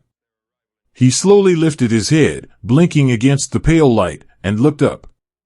There, directly above him, the heavy gray clouds had parted. It was just a tiny fracture, a delicate tear in the winter canvas, but shining through that small opening was a color he had not seen in what felt like a quiet eternity. It was blue. A pure, brilliant, heartbreakingly clear blue. He did not shout. He did not point. He simply took his stiff, gloved hand, gently nudged the shoulder of the exhausted friend beside him, and tipped his head upward. Soon, all across the frozen perimeter, heads began to tilt back. Helmets fell away into the snow, forgotten. Men who had been staring at the icy ground for weeks were suddenly captivated by the heavens. As they watched, the fracture grew. The gray clouds pulled apart like heavy stage curtains slowly drawing open. And then, the sun poured through. It was a quiet, golden flood of light. It spilled over the tops of the evergreens, casting long, beautiful shadows across the pristine snowdrifts. When that light touched the faces of the soldiers, it was a physical blessing. It was the softest, warmest touch they had felt in weeks. Men closed their eyes, letting the golden rays wash over their dirt-smudged cheeks, their hollowed eyes, their unshaven chins. You could see the tension physically melting away from their shoulders. The warmth was entirely fragile, barely strong enough to combat the freezing air, but to their weary souls, it felt like the gentle, loving embrace of summer. In the center of a ruined village, a medic stepped out from the dark, damp cellar that had served as his sanctuary. He stood in the center of the cobblestone street, surrounded by the shattered remnants of stone walls, and turned his face entirely to the sky. He closed his eyes and let out a long, shuddering breath. He had spent days surrounded by pain and darkness, feeling his own hope dwindling like a dying candle. But standing there in the sunlight, he felt a quiet, profound peace settle into his chest. He reached into his pocket and placed a hand over a letter from his wife, letting the sun warm the canvas right above his heart. He whispered a soft, silent thank you to the open sky. The silence of the forest was beautiful and absolute. But soon, a new sound began to weave its way through the calm air. It was a low, steady hum, entirely different from the terrifying rumble of artillery or the grinding gears of the supply trucks. This sound was smooth. It was rhythmic. It was coming from above. The men held their breath, straining their ears. The hum grew steadily louder, vibrating softly in their chests. And then, they saw them. High above the tree line, flying in perfect, graceful formations, came the silver planes. They moved across the brilliant blue canvas like a flock of magnificent, shining birds. As they banked slightly in the clear air, the morning sun caught their polished aluminum wings, sending brilliant, blinding flashes of light cascading down into the dark forest. It was a poetry of motion, a stunning, breathtaking ballet of machinery and light. Down on the ground, ordinary boys who had endured the absolute limits of human suffering began to weep. They were not tears of sorrow, nor tears of fear. They were tears of pure, unadulterated relief. The sight of those flashing silver wings meant one simple, beautiful thing: they were not forgotten. The world had not abandoned them to the freezing dark. A rugged sergeant, a man who had guided his young soldiers through the most terrifying nights with a calm, steady hand, found himself entirely unable to speak. He stood in a shallow foxhole, leaning against the frozen earth, and watched the planes drift overhead. Big, silent tears tracked through the soot and dirt on his face, freezing gently on his jawline. He didn't try to wipe them away. He just smiled, a soft, trembling smile, and wrapped his arm around the young private next to him, pulling the boy close in a quiet, fiercely loving embrace. Then, the sky began to bloom. From the bellies of the silver plains, small dark shapes tumbled out into the open air. For a fleeting second, they simply fell. But then, with a soft, distant pop that echoed gently over the valleys, the parachutes opened. They were not the drab, olive canvas of war. They were brilliant, shocking bursts of color. Crimson red, bright canary yellow, deep emerald green, and pure, snow-white silk blossomed against the blue sky. They caught the wind, slowing their descent, and began to drift downward like massive, beautiful winter flowers falling gently toward the earth. The sky was suddenly filled with these vibrant, floating lanterns of hope. It was a surreal, dreamlike vision, a vivid painting splashed across a landscape that had known only gray and white for so long. The men in the snow watched the colorful silk drift slowly down through the branches of the pines. Those falling bundles carried medicine for the wounded, ammunition for the rifles, and food for their aching, empty stomachs. But more than anything physical, they carried a profound, undeniable message of love from the world beyond the snow. As the red and yellow parachutes tangled softly in the evergreens, catching the sunlight, the forest seemed to come alive. Soldiers waded through the waist-deep drifts, laughing softly, their voices sounding like music in the still air. They reached out to touch the bright silk, wrapping their cold hands in the smooth, colorful fabric. It felt like a tether to home, a beautiful, physical manifestation of the prayers they had whispered into the dark just hours before. In the shattered church where the wounded lay, the sunlight streamed through the broken stained glass windows, painting the cold stone floor in gentle pools of light. The young medic carried a small, heavy box through the wooden doors, his eyes shining. He knelt beside a soldier who had been lost in a fever dream, and gently touched his shoulder. The sky opened, the medic whispered, his voice thick with emotion. "They came for us. You're going to be okay now." The sky opened. The wounded man opened his eyes, blinking against the beautiful, golden light filling the room. He looked at the medic, seeing the smile, seeing the relief, and he let out a long, quiet sigh. He reached out with a trembling hand, and the medic took it, holding it securely. Outside, the planes slowly disappeared over the horizon, their low hum fading back into the natural, quiet rustle of the wind. The clouds did not return.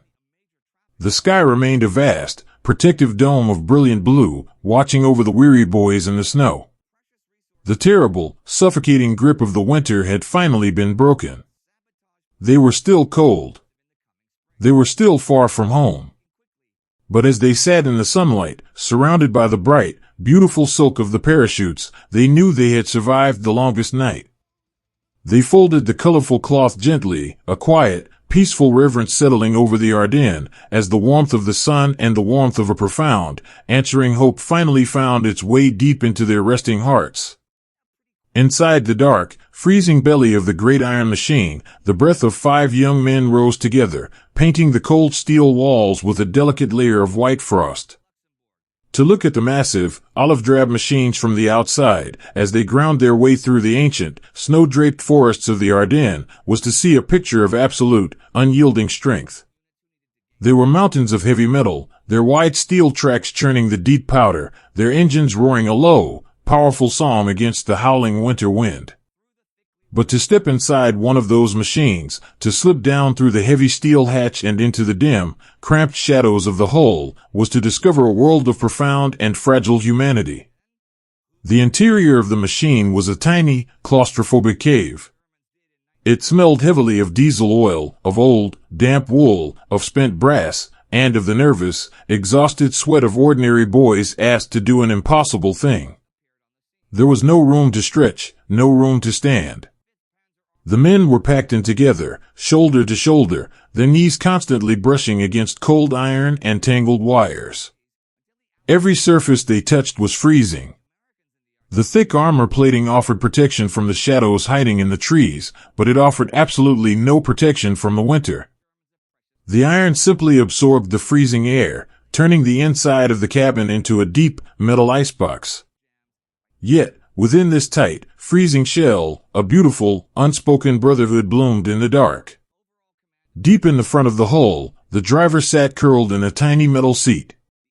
He was a quiet boy who had grown up fixing tractors in a sunlit barn, but now his entire world was reduced to a narrow, thick glass periscope no wider than a book. Through that tiny slit, he watched the endless, mesmerizing ocean of white snow creeping toward them. His hands, wrapped in heavy, stiff leather gloves, gripped the steering levers. The vibration of the massive engine traveled up through the floor plates, rattling deep into his aching bones. Driving through the snowdrifts was not a fast, glorious charge. It was a slow, agonizing, grinding push. The drifts were sometimes taller than a man, packed hard by the wind. The machine would surge forward, its treads biting into the ice, and then it would shudder, sliding sideways, the engine whining in a low, rhythmic hum as it fought the weight of the winter. Beside the driver sat the bow gunner. They were so close that their shoulders rubbed together with every lurch and sway of the machine. The gunner did not look through a periscope, he simply stared at the frost-covered metal of the bulkhead in front of him, relying entirely on the boy beside him to navigate the blinding whiteout. This required a level of trust so deep and profound it defied words. The gunner was blind, trapped in a rolling iron box, placing his life, his future, and his very breath gently into the hands of his friend. To ease the crushing anxiety of the claustrophobia, they communicated in a language of soft touches and gentle nudges. When the machine hit a deep, hidden rut beneath the snow, throwing them hard against their harnesses, the gunner would reach over and pat the driver's knee. A simple, quiet tap that meant, "I'm okay. You're doing fine. Keep going." In the dim, pale green glow of the instrument panel, the driver would sometimes take one hand off the heavy levers, reaching into the deep pocket of his coveralls. He would pull out a piece of hard, frozen chocolate, wrapped in silver foil. With clumsy, numb fingers, he would snap it in half. He wouldn't say a word. He would simply hold the piece out in the dark, and his friend would take it. They would let the chocolate melt slowly on their tongues, a tiny, fleeting taste of sweetness and comfort in a world made entirely of oil and ice. It was a small sacrament, a quiet sharing of the very last things they had. Up in the turret, the heart of the machine, the commander stood with his head pushed up through the open iron hatch. While the men below were entombed in the dark, he was exposed entirely to the biting fury of the storm. The wind whipped at his face, turning his cheeks a raw, painful red, and coating his eyelashes in heavy, white ice. He had to stay up there, his eyes squinting against the blinding glare of the snow, because the men below could not see the hidden dangers of the winding forest road. He was the eyes of the beast, but he was also a father to the boys below, even if he was only a few years older than them. He guided the driver not with loud, panicked shouts over the static-filled radio, but with his boots. He would gently tap his heavy heel against the driver's left shoulder to tell him to turn left. A soft tap on the right shoulder meant turn right.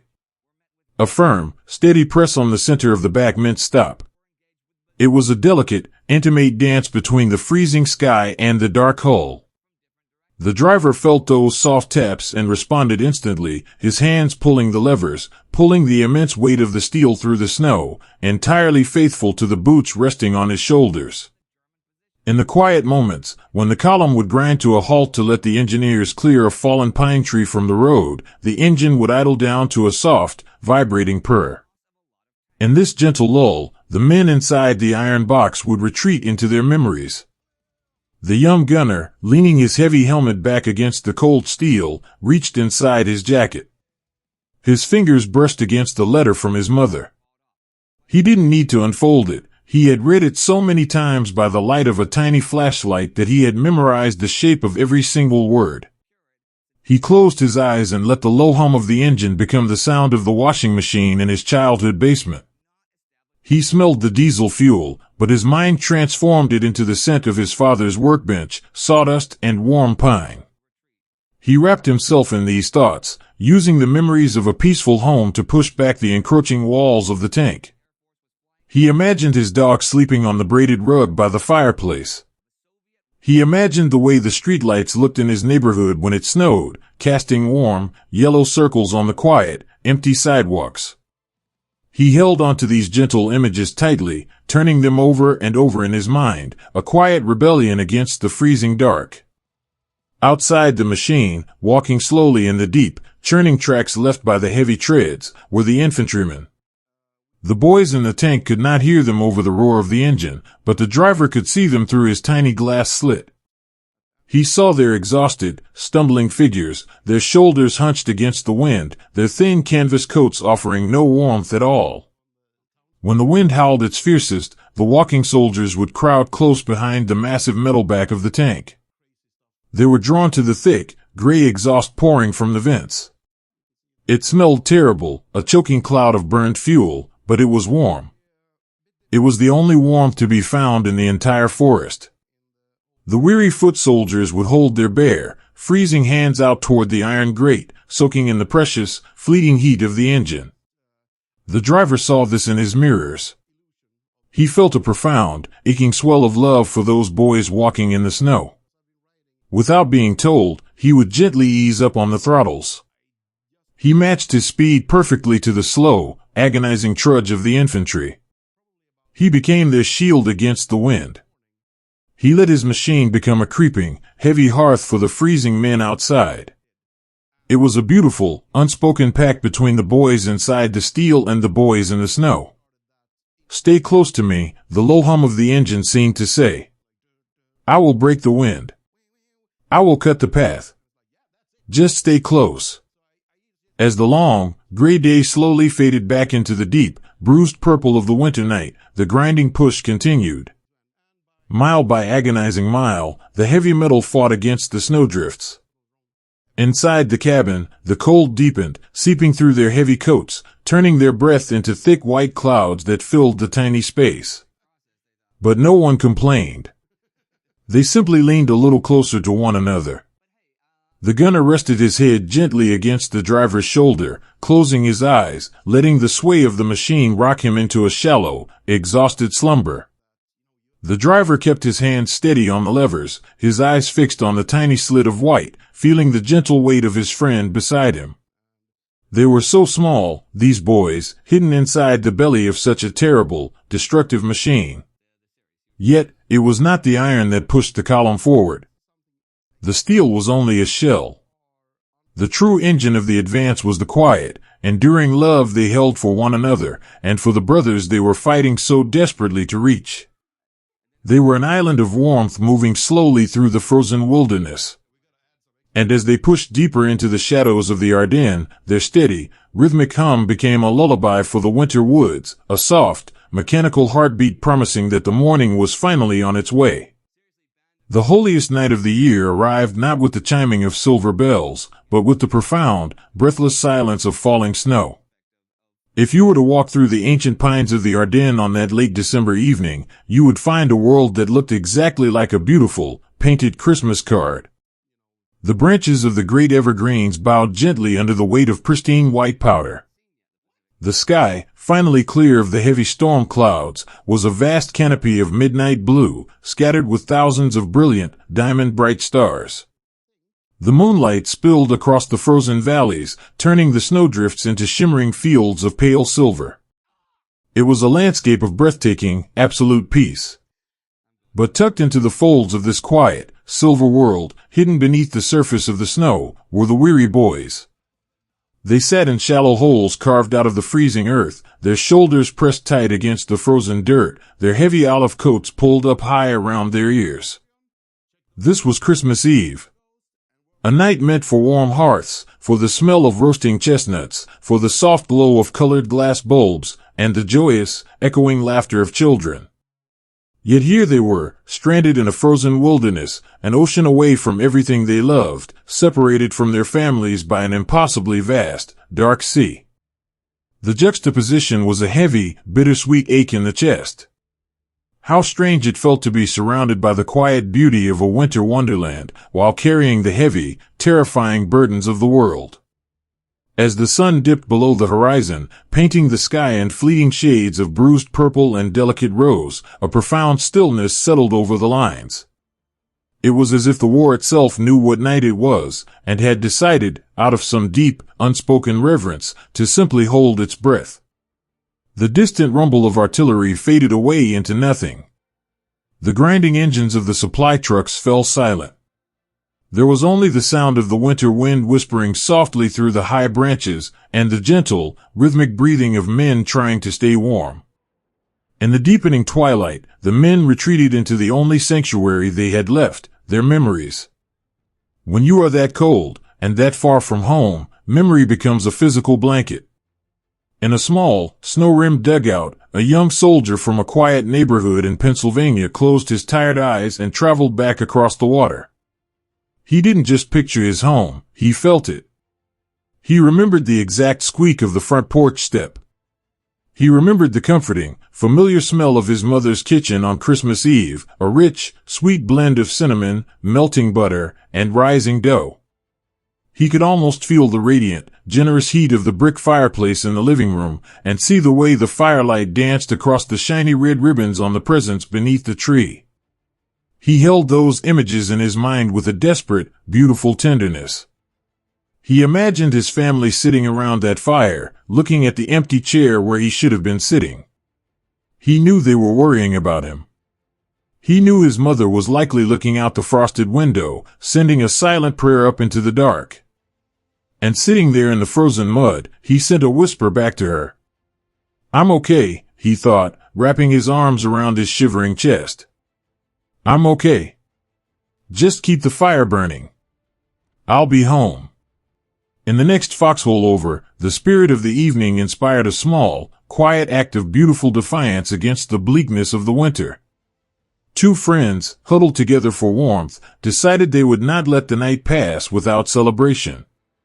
They had no ornaments, no lights, no gifts wrapped in beautiful paper. But they had the forest, and they had each other. One of the men, a farm boy with calloused, gentle hands, reached out and snapped a tiny, perfect sprig of evergreen from a fallen branch. He planted it upright in the center of the snow piled on the edge of their dugout. It stood no taller than his hand, a humble, solitary piece of green against the white. His friend, a quiet mechanic from the city, reached deep into the pocket of his wool coat. He pulled out a tiny, precious square of silver foil, carefully saved from a chewing gum wrapper weeks ago. With freezing, clumsy fingers, he smoothed the foil out, and then carefully folded it over and over until it formed a tiny, shining star. He reached out and pressed the star onto the very top of the little pine sprig. They sat back, resting their helmets against the dirt, and looked at their tree. The pale starlight caught the crumpled silver foil, making it shimmer gently in the dark. It was the smallest, most fragile Christmas tree in the world, but to those two boys, it was magnificent. It was a monument to their enduring humanity, a silent declaration that the cold could not freeze their spirits. As the night deepened, the sharing of gifts began. These were not gifts bought in brightly lit stores.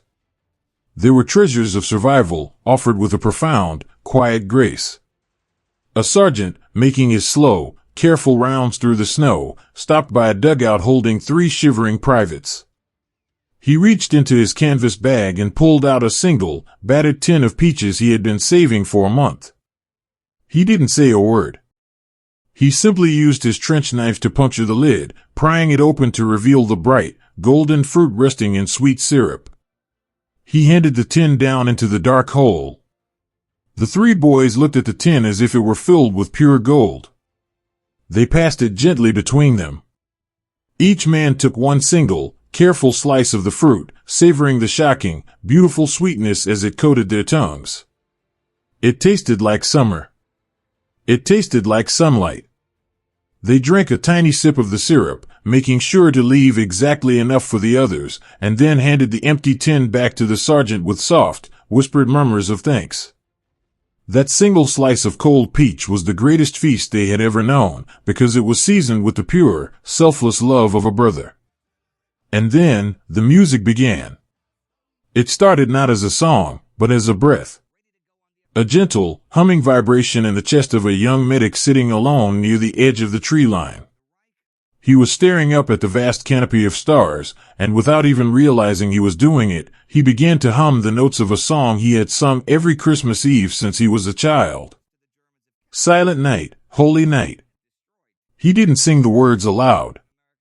His voice was just a soft, vibrating whisper in the freezing air.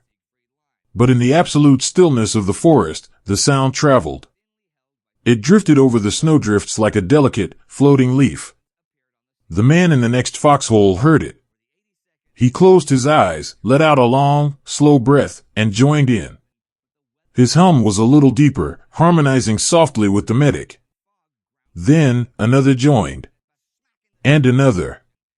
Soon, the entire frozen perimeter was gently vibrating with the melody. It was an invisible ribbon of music weaving through the ancient pines, a chorus of hundreds of exhausted, homesick boys humming a lullaby to the winter sky. The melody rose and fell with the wind, carrying all their longing, all their fear, and all their aching love for the people waiting for them back home. All is calm, all is bright. There was a profound, almost heartbreaking magic in that sound.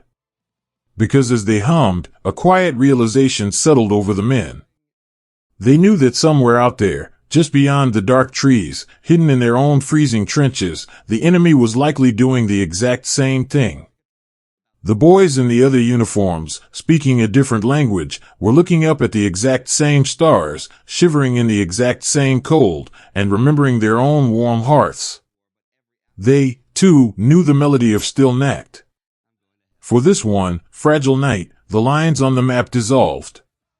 The hatred and the fear were suspended, replaced by a universal, agonizing yearning for peace. The music was a bridge built of soft breaths, connecting the lonely hearts of boys who had been asked to carry the weight of the world. As the midnight hour approached, the cold grew sharper, biting deeper through their wool coats and leather boots. But a strange, gentle warmth had settled into the minds of the men. They understood, in the quiet depths of their souls, why they were there.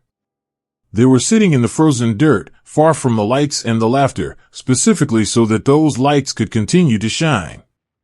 They were enduring the bitter, biting wind so that their families, sleeping safely across the ocean, would never have to hear the terrifying sounds of the dark. Their presence in the snow was their gift to the world.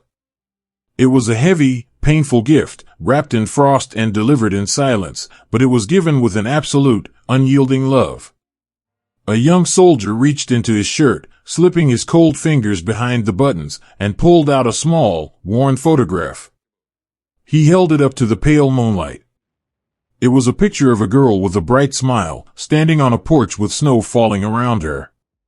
He stared at her face, letting the gentle, peaceful rhythm of the humming wash over him. He pressed the photograph to his cold lips, a silent, tender kiss sent across the miles. "Merry Christmas," he whispered to the paper.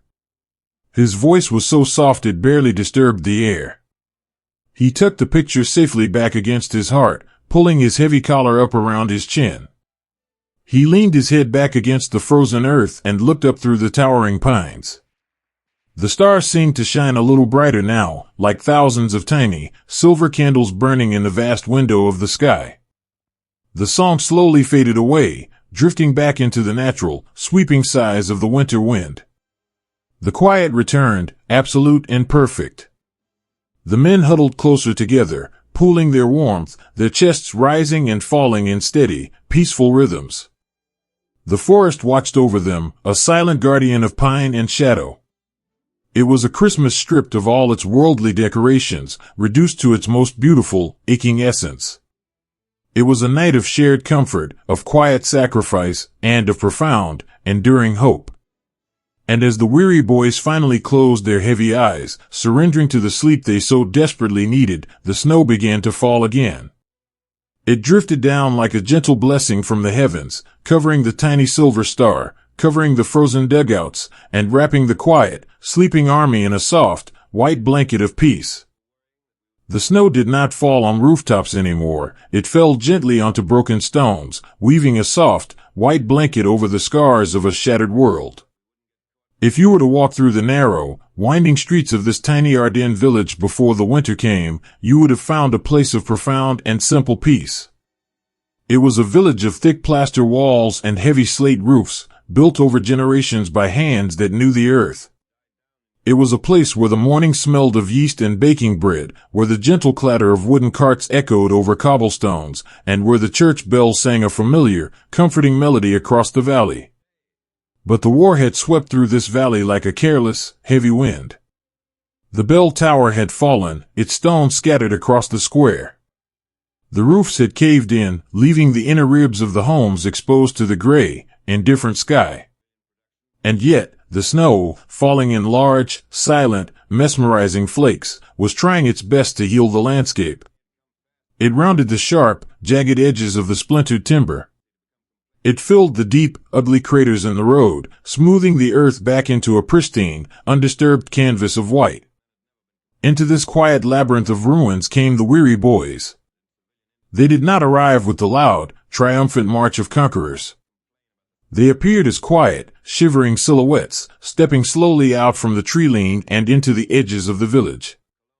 They moved with a slow, aching caution, their heavy leather boots crunching softly in the fresh powder. They were exhausted, their shoulders stooped under the weight of wet canvas packs and heavy wool coats. Their breath rose in delicate, rhythmic plumes of white vapor, the only sign of life moving through the frozen, broken stones. To advance through a village like this was to navigate a maze of shadows and ice. But the true struggle was not just against the unseen dangers hiding in the ruins, it was a desperate, ongoing battle against the biting, paralyzing cold. The wind howled through the empty window frames, a sorrowful sound that cut right through their layers of clothing and settled deep into their aching bones. They needed shelter. They needed, more than anything, just a few moments out of the wind. Down a narrow alleyway, half-choked with fallen bricks, a young corporal noticed a heavy wooden door set low into the foundation of a ruined home. It was a cellar door, its iron hinges crusted with frost. He brushed the snow away with a numb, trembling hand, his fingers completely devoid of feeling, and pulled. The door opened with a soft, heavy groan, revealing a staircase leading down into the dark. One by one, the soldiers descended. They stepped out of the blinding white glare of the winter afternoon and into the deep, earthy shadows below the ground. The transition was immediate and profound. Down here, beneath the thick stone and the packed earth, the wind simply ceased to exist. The air was entirely still. It smelled of damp soil, of old dust, and of the sweet, starchy scent of stored potatoes and winter roots. It was the smell of safety. It was the smell of the earth offering a quiet sanctuary to those who had nowhere else to go. As the corporal reached the bottom of the stairs, he struck a match. The tiny, brilliant flare of sulfur illuminated the gloom, casting long, dancing shadows against the vaulted ceiling. And in that brief, golden light, he saw that they were not alone. Huddled in the furthest corner of the cellar, wrapped in a tangled nest of heavy woolen blankets and old quilts, was a family. There was a grandmother, her face lined with the deep, beautiful maps of time and worry. Beside her was a younger woman, her arms wrapped fiercely around a small child whose face was buried in her mother's shoulder. They had been living down here in the dark, listening to the world ending above their heads, surviving on whatever they had managed to carry down the stairs. When the light of the match caught their eyes, there was a moment of sheer, breathless terror. They shrank back against the damp stone, bracing themselves for the worst. But the young corporal did not raise his weapon. He simply stood there, the match burning down toward his fingertips, and let out a long, slow breath. With his free hand, he reached up and slowly, gently, took off his heavy steel helmet. The other soldiers followed him into the room, their boots shuffling softly on the dirt floor. They, too, lowered their rifles, leaning them against the wall as if they were nothing more than heavy walking sticks. They took off their helmets and pushed back their woolen caps. In the dim light, the family in the corner finally saw them not as soldiers, but as they truly were. They saw boys. Boys with dirt-smudged cheeks, with lips turned blue from the cold, and with eyes that carried a profound, heartbreaking exhaustion. The fear in the room did not vanish all at once, but it slowly began to melt, replaced by a quiet, shared understanding. The boundaries of language, of nation, and of uniform dissolved in the damp air of the cellar. They were all just fragile human beings, seeking refuge from the freezing storm. The grandmother watched a young private lean against the wall and slowly slide down to sit on an overturned wooden crate. He was shaking. His entire body vibrated with a deep, uncontrollable tremor that rattled his canteen against his canvas belt.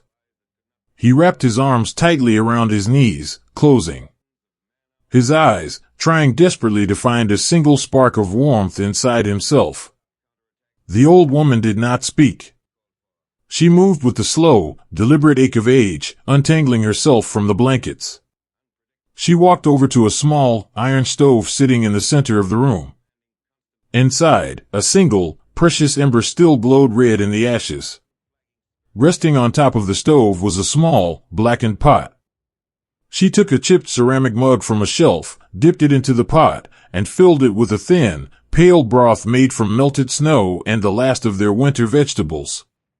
She carried the mug across the room. She stood before the shivering boy and gently touched his shoulder. He opened his eyes, looking up at her with a dazed, weary confusion. She offered him a small, tender smile, a smile that looked exactly like the one his own grandmother used to give him when he came inside from playing in the snow. She pressed the warm mug into his trembling, numb hands. The ceramic was rough, but the heat radiating from it was the most magnificent feeling he had ever known. He wrapped both of his hands around the cup, letting the warmth seep into his frozen skin, thawing the deep ache in his joints. He lifted the mug to his lips and took a slow, careful sip.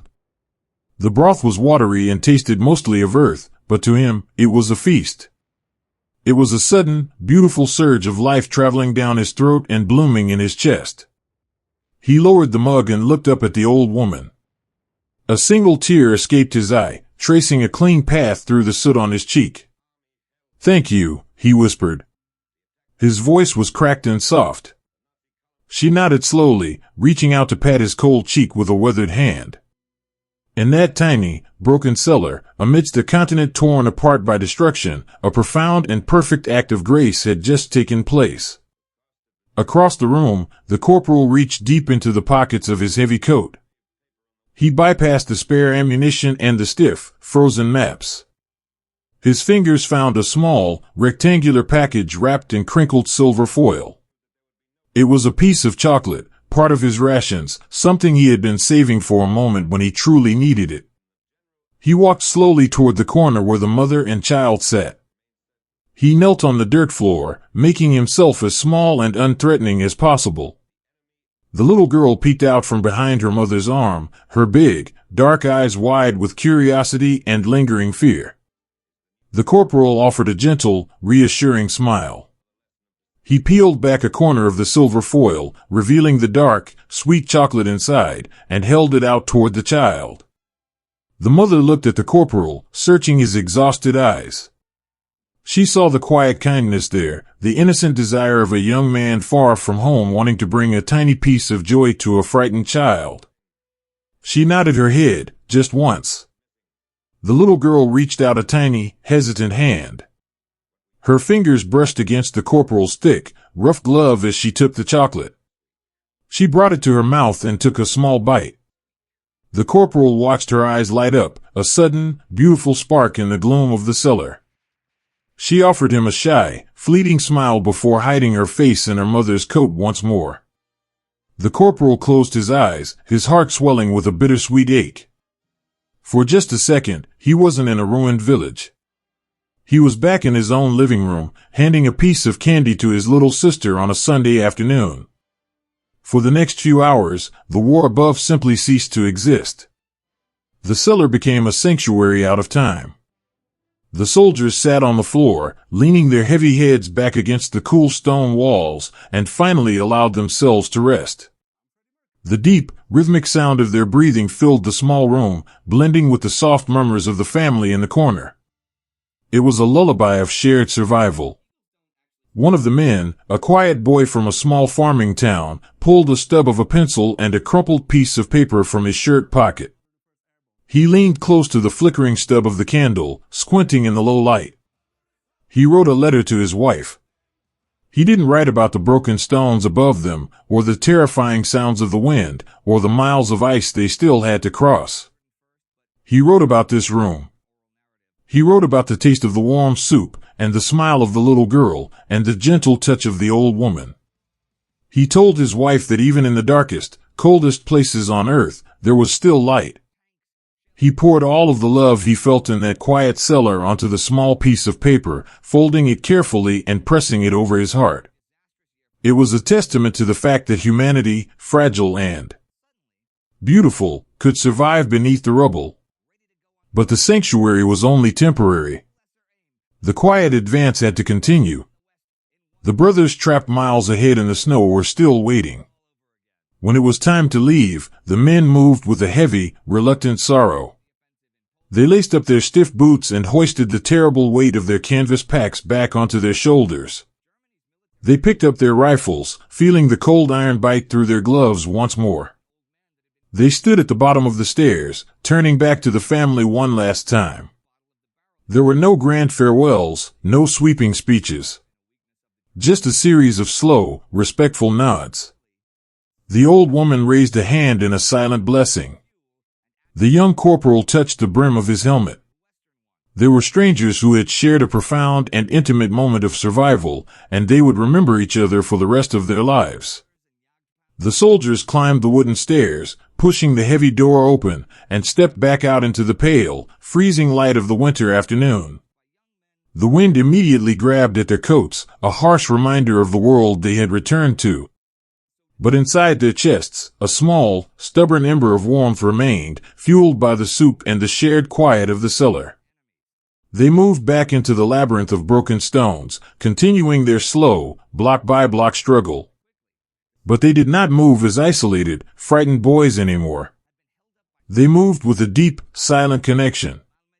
When they had to climb over a massive, fallen roof beam, the first man over would turn and reach his hand down, pulling his brother up beside him. When they waited in the shadows of a shattered wall, watching the street ahead, they stood shoulder to shoulder, leaning their weight against one another. They communicated with the same soft, gentle touches they had used underground.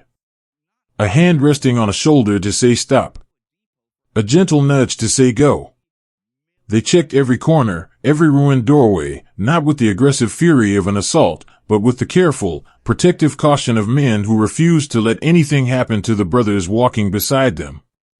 They were navigating a graveyard of brick and slate, but they were doing it together, holding the line with nothing more than their own exhausted bodies. Eventually, the broken stones gave way to the open, snow-swept fields on the other side of the village. The line of weary men trudged out into the deep drifts, their boots returning to the steady, hypnotic crunch of the march. Left, right. Left, right. Before they disappeared into the tree-line, the young corporal stopped and looked back. He saw the village, a collection of white, rounded shapes against the gray sky, looking peaceful and entirely still. The snow was falling heavier now, silently burying their footprints, erasing the path they had just walked. He thought of the heavy wooden door, and the dark, damp stairs, and the family huddled around the single ember. He pulled his scarf tighter around his face, turned his back to the village, and stepped forward into the endless white forest. He was walking back into the biting cold, back into the long, terrifying shadows of the winter.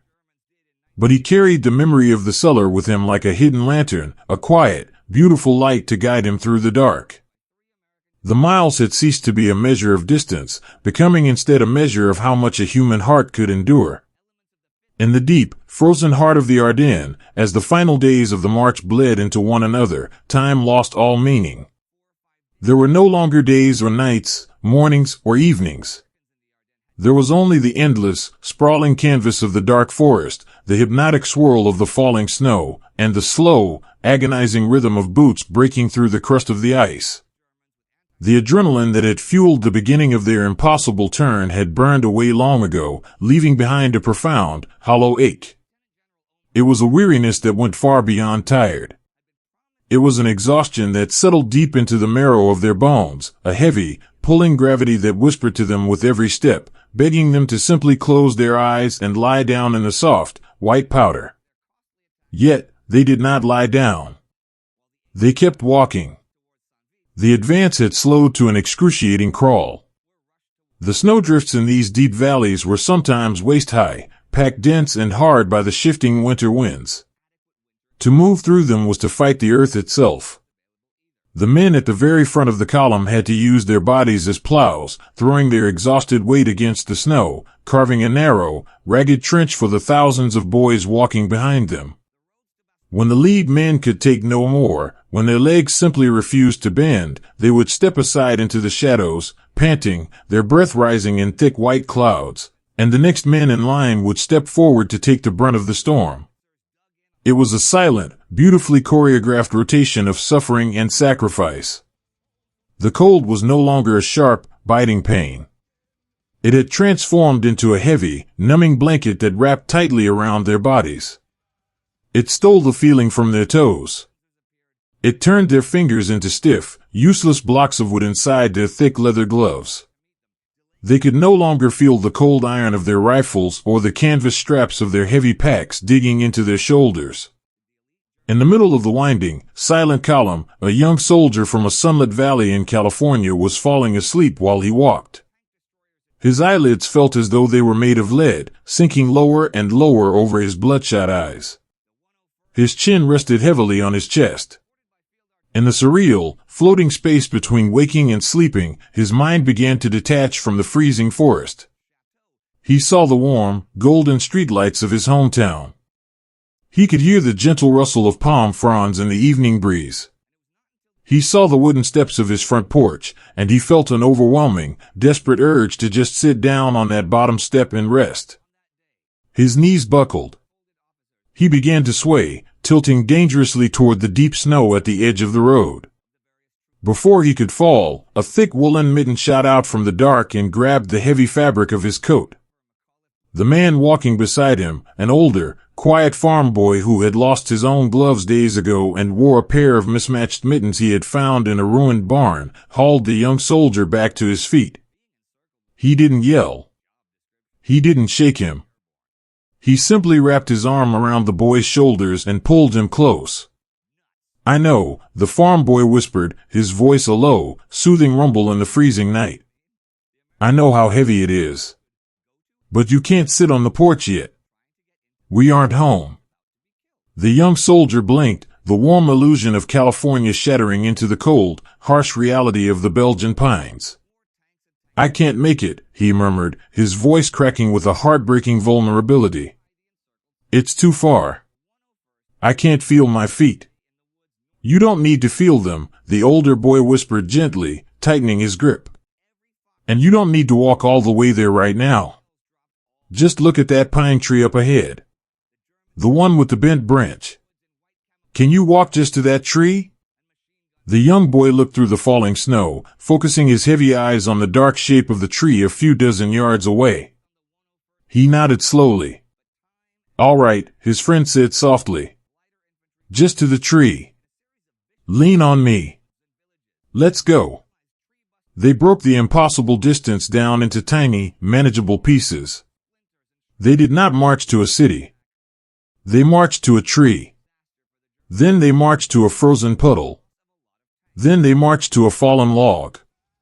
They wove a safety net of quiet, whispered encouragement in the dark, tethering each other to the waking world with soft words and shared weight. When the column was forced to halt to clear a path through a barricade of fallen timber, the medical men moved like quiet angels through the resting ranks. There was one medic, a gentle boy with soft eyes and a quiet demeanor, who carried a canvas bag that was entirely empty of medicine. He had no more bandages, no more salves, no more pills to take away the pain. All he had left was himself. He knelt in the snow beside a soldier who was sitting on a frozen stump, clutching his boots with trembling, unfeeling hands. The soldier looked up, his face pale and drawn. "They're gone, Doc," he whispered, his teeth chattering in a rapid, clicking rhythm. "My toes. I can't feel them at all. They're just gone." The medic did not offer false promises. He didn't speak a word. He simply knelt in the snow, ignoring the damp cold seeping through his own trousers, and reached for the soldier's boots. His own fingers were stiff and clumsy, but he worked with a profound, reverent gentleness. He untied the frozen laces, peeling back the stiff leather, and slowly pulled off the damp, icy woolen socks. The soldier's feet were as pale as marble, cold and hard to the touch. The frostbite was creeping in, a silent thief stealing the life from his flesh. The medic knew that rubbing them would only cause more damage. He knew there were no fires allowed, no warm water to be found in the freezing wilderness. So, he did the only thing he could do. He unbuttoned his own heavy wool coat. He unbuttoned his olive drab shirt, exposing his bare stomach to the biting winter wind. And then, he gently lifted the soldier's freezing, frostbitten feet and pressed them directly against his own warm skin, wrapping his heavy coat tightly around them both to trap the heat. The soldier gasped, a quiet sound of shock and overwhelming gratitude. The medic simply closed his eyes and leaned his head back against the trunk of a tree. The cold from the soldier's feet radiated into his own core, sending violent shivers down his spine, but he did not pull away. He held them there, offering his own vital warmth, his own life force, to save the boy sitting in front of him. He began to hum, a very soft, slow lullaby, a melody his mother used to sing to him when he was sick. He hummed to drown out the wind. He hummed to soothe the sharp, agonizing pins and needles of the blood slowly, painfully returning to the soldier's toes. It was a breathtaking act of pure, selfless love, hidden away in the dark shadows of the forest. Just two boys, wrapped together in a heavy coat, fighting the winter with nothing but the heat of their own beating hearts. As the hours dragged on, and the deep black of the night turned into a pale, suffocating gray, the single-minded focus of the rescuers became a tangible thing. You could feel it in the air. They were not advancing out of a desire for glory. They were not marching for medals or for history books. They were marching because just a few miles away, hidden behind the snowdrifts and the enemy lines, were their brothers. They didn't know the names of the men trapped in the encircled city. They didn't know their faces. But they knew their suffering. They knew that those men were sitting in the same freezing dark, feeling the same biting wind, and looking up at the same gray sky. The thought of those trapped boys became a beacon in the minds of the weary rescuers. It was an invisible thread pulling them forward. A young lieutenant, walking near the front of the line, kept his hands thrust deep into his pockets. In his right pocket was a folded piece of paper, a letter he had started writing to his wife days ago but had never finished. His fingers were too stiff to hold the pencil now. So, as he walked, he wrote the end of the letter in his mind. "I am so tired, my love," he thought, matching the rhythm of the words to the crunch of his boots. "I am more tired than I ever thought a man could be. Sometimes I think about lying down and letting the snow cover me. But I can't. There are boys up ahead who are waiting for us. They are cold, just like I am. They are scared, just like I am. If I stop, if we all stop, the dark will swallow them. So I will keep walking. I will walk until my boots fall apart." I will walk until my heart stops beating. Because if it were me trapped in that town, I know they would walk through the snow for me. This was the silent vow that echoed in the heart of every man in the column. It was a whisper in the dark, passed from soul to soul. Hold on. We are coming. Just hold on. The physical toll of these final miles was beyond human comprehension. Men walked with their eyes completely closed, guided only by the sound of the footsteps in front of them and the gentle hands of their friends keeping them on the path. They shed their heavy equipment, leaving extra blankets and heavy tools by the side of the road, keeping only their weapons and their ammunition. They stripped themselves down to the barest essentials of survival and rescue. They looked like an army of ghosts, their faces pale and drawn, their coats dusted in a thick layer of white powder. But inside those fragile, trembling shells burned an incredibly fierce, quiet fire. As they crested a final, steep ridge, the wind hit them with a renewed fury, whipping the snow into a blinding frenzy. The men simply lowered their heads, leaning forward into the gale, and took another step. They did not look up. They did not search the horizon for the city. They just focused on the 6 inches of snow directly in front of their boots. One step. Then another. Then another. They were ordinary men asked to perform a miracle in the ice. And they did it not with a loud, triumphant roar, but with a quiet, agonizing perseverance. They did it with shared mittens, with whispered words of comfort, with bare skin pressed against frozen toes. They gathered all of their pain, all of their exhaustion, and all of their fear, and they folded it away, placing the lives of their trapped brothers above their own. The forest around them was silent, save for the howling wind and the endless, steady crunch of their footsteps. They were walking through the very deepest shadows of the valley, moving agonizingly slow. But they were moving. They were a slow, unstoppable tide of love and resilience, whispering softly to the dark, and walking gently, bravely, toward the dawn.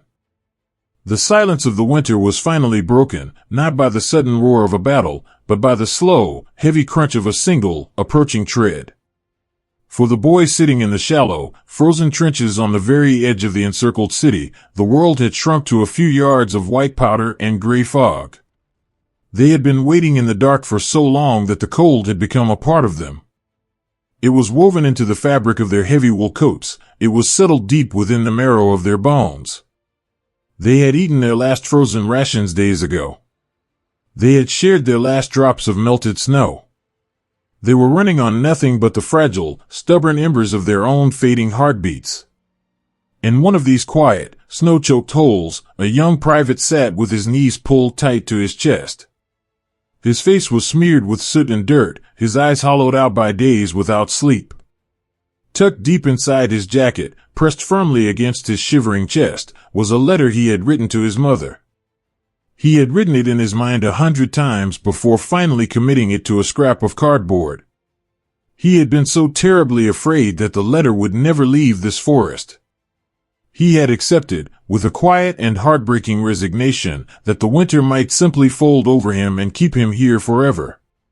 He leaned his heavy helmet back against the frozen root of a pine tree and closed his eyes. And then, he felt it. It was a sensation before it was a sound. A deep, rhythmic vibration trembling through the hardened earth. The loose snow on the edge of his foxhole began to gently slide downward, grain by grain. He opened his eyes. He did not feel panic. He was entirely too exhausted for panic. He simply stared into the thick, swirling mist of the late afternoon, watching the shadows shift and change. Beside him, his friend slowly lifted his head, his breath rising in a frail white cloud. They did not raise their rifles. They just waited, suspended in a surreal, dreamlike silence, as the vibration grew into a low, metallic hum. Out of the freezing fog, a shape began to materialize. It was massive, a hulking silhouette of dark iron pushing slowly, agonizingly through the deep drifts. It was a tank, its engine whining with a low, weary exertion as it fought the ice. The boys in the hole held their breath. They watched the heavy treads turning, churning up the snow, throwing clumps of white powder into the air. And then, the gray light caught the side of the sloping metal armor, illuminating a single, beautiful symbol painted on the steel. It was a white star. There were no sudden, victorious cheers. There was no wild shouting or throwing of helmets into the air. The relief that washed over the line was far too profound, far too heavy for loud noises. It was a quiet, sweeping exhale. It was the sound of 100 men simultaneously letting go of a breath they had been holding for a lifetime. The young private in the foxhole simply stared at the white star. His lips parted, but no sound came out. He reached a stiff, trembling hand inside his coat, resting his fingers over the letter to his mother. A single, hot tear escaped the corner of his eye, cutting a clean path through the dirt on his cheek before freezing softly on his jawline. They came, he thought, the words echoing gently in his tired mind. They actually came. The heavy machine ground to a halt just a few yards from the tree line.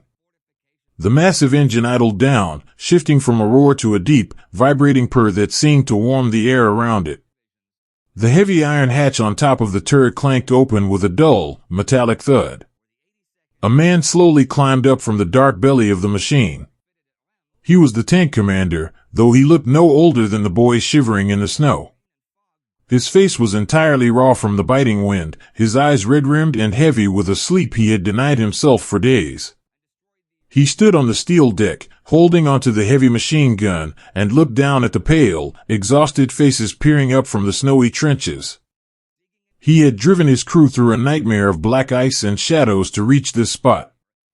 He had carried the terrifying, private fear that they would arrive too late, that they would break through the mist only to find an empty, silent town. But looking down at the boys in the olive-drab wool, his heart swelled with an aching, beautiful joy. They were alive. They were still holding the line. Slowly, the commander climbed down the side of the tank. His heavy boots hit the deep snow with a soft crunch. He waded forward, the snow coming up to his knees, moving with the slow, deliberate grace of a man walking underwater. From the foxhole, the young private found his legs. His friend reached up, putting a hand on his waist to help steady him, and the private stood up. He climbed awkwardly over the edge of the frozen dirt, his joints popping and aching with the sudden movement. He stood in the open, the winter wind pulling at his loose coat, and walked toward the man from the tank. They met in the space between the iron machine and the frozen earth. For a moment, they just looked at each other. They were strangers, born in different parts of the country, carrying different memories of front porches and Sunday dinners. But in this quiet, snow-draped forest, they were brothers. They shared a bond forged in the deepest, coldest shadows of the world. The commander looked at the hollow cheeks of the rescued boy.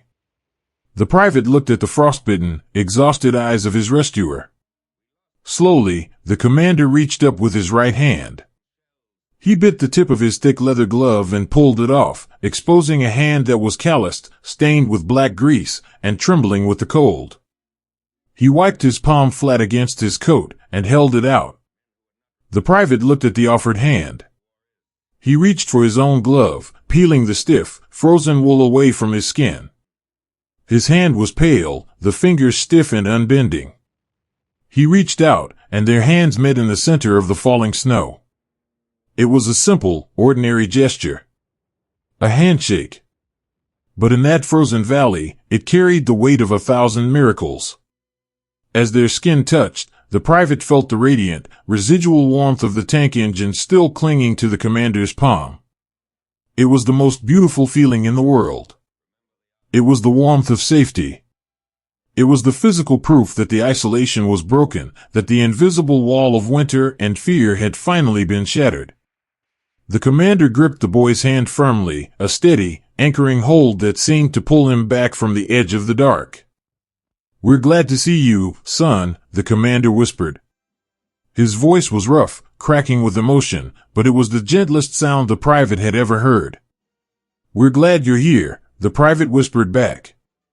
His voice was incredibly small, barely carrying over the soft hum of the idling engine. He looked down at their joined hands, and the last of his strength finally gave way. His shoulders began to shake. He didn't sob out loud, but the tears came fast and heavy, dropping onto the snow between their boots. The commander didn't let go. He stepped closer, reaching his other arm out to wrap around the boy's trembling shoulders, pulling him into a tight, quiet embrace.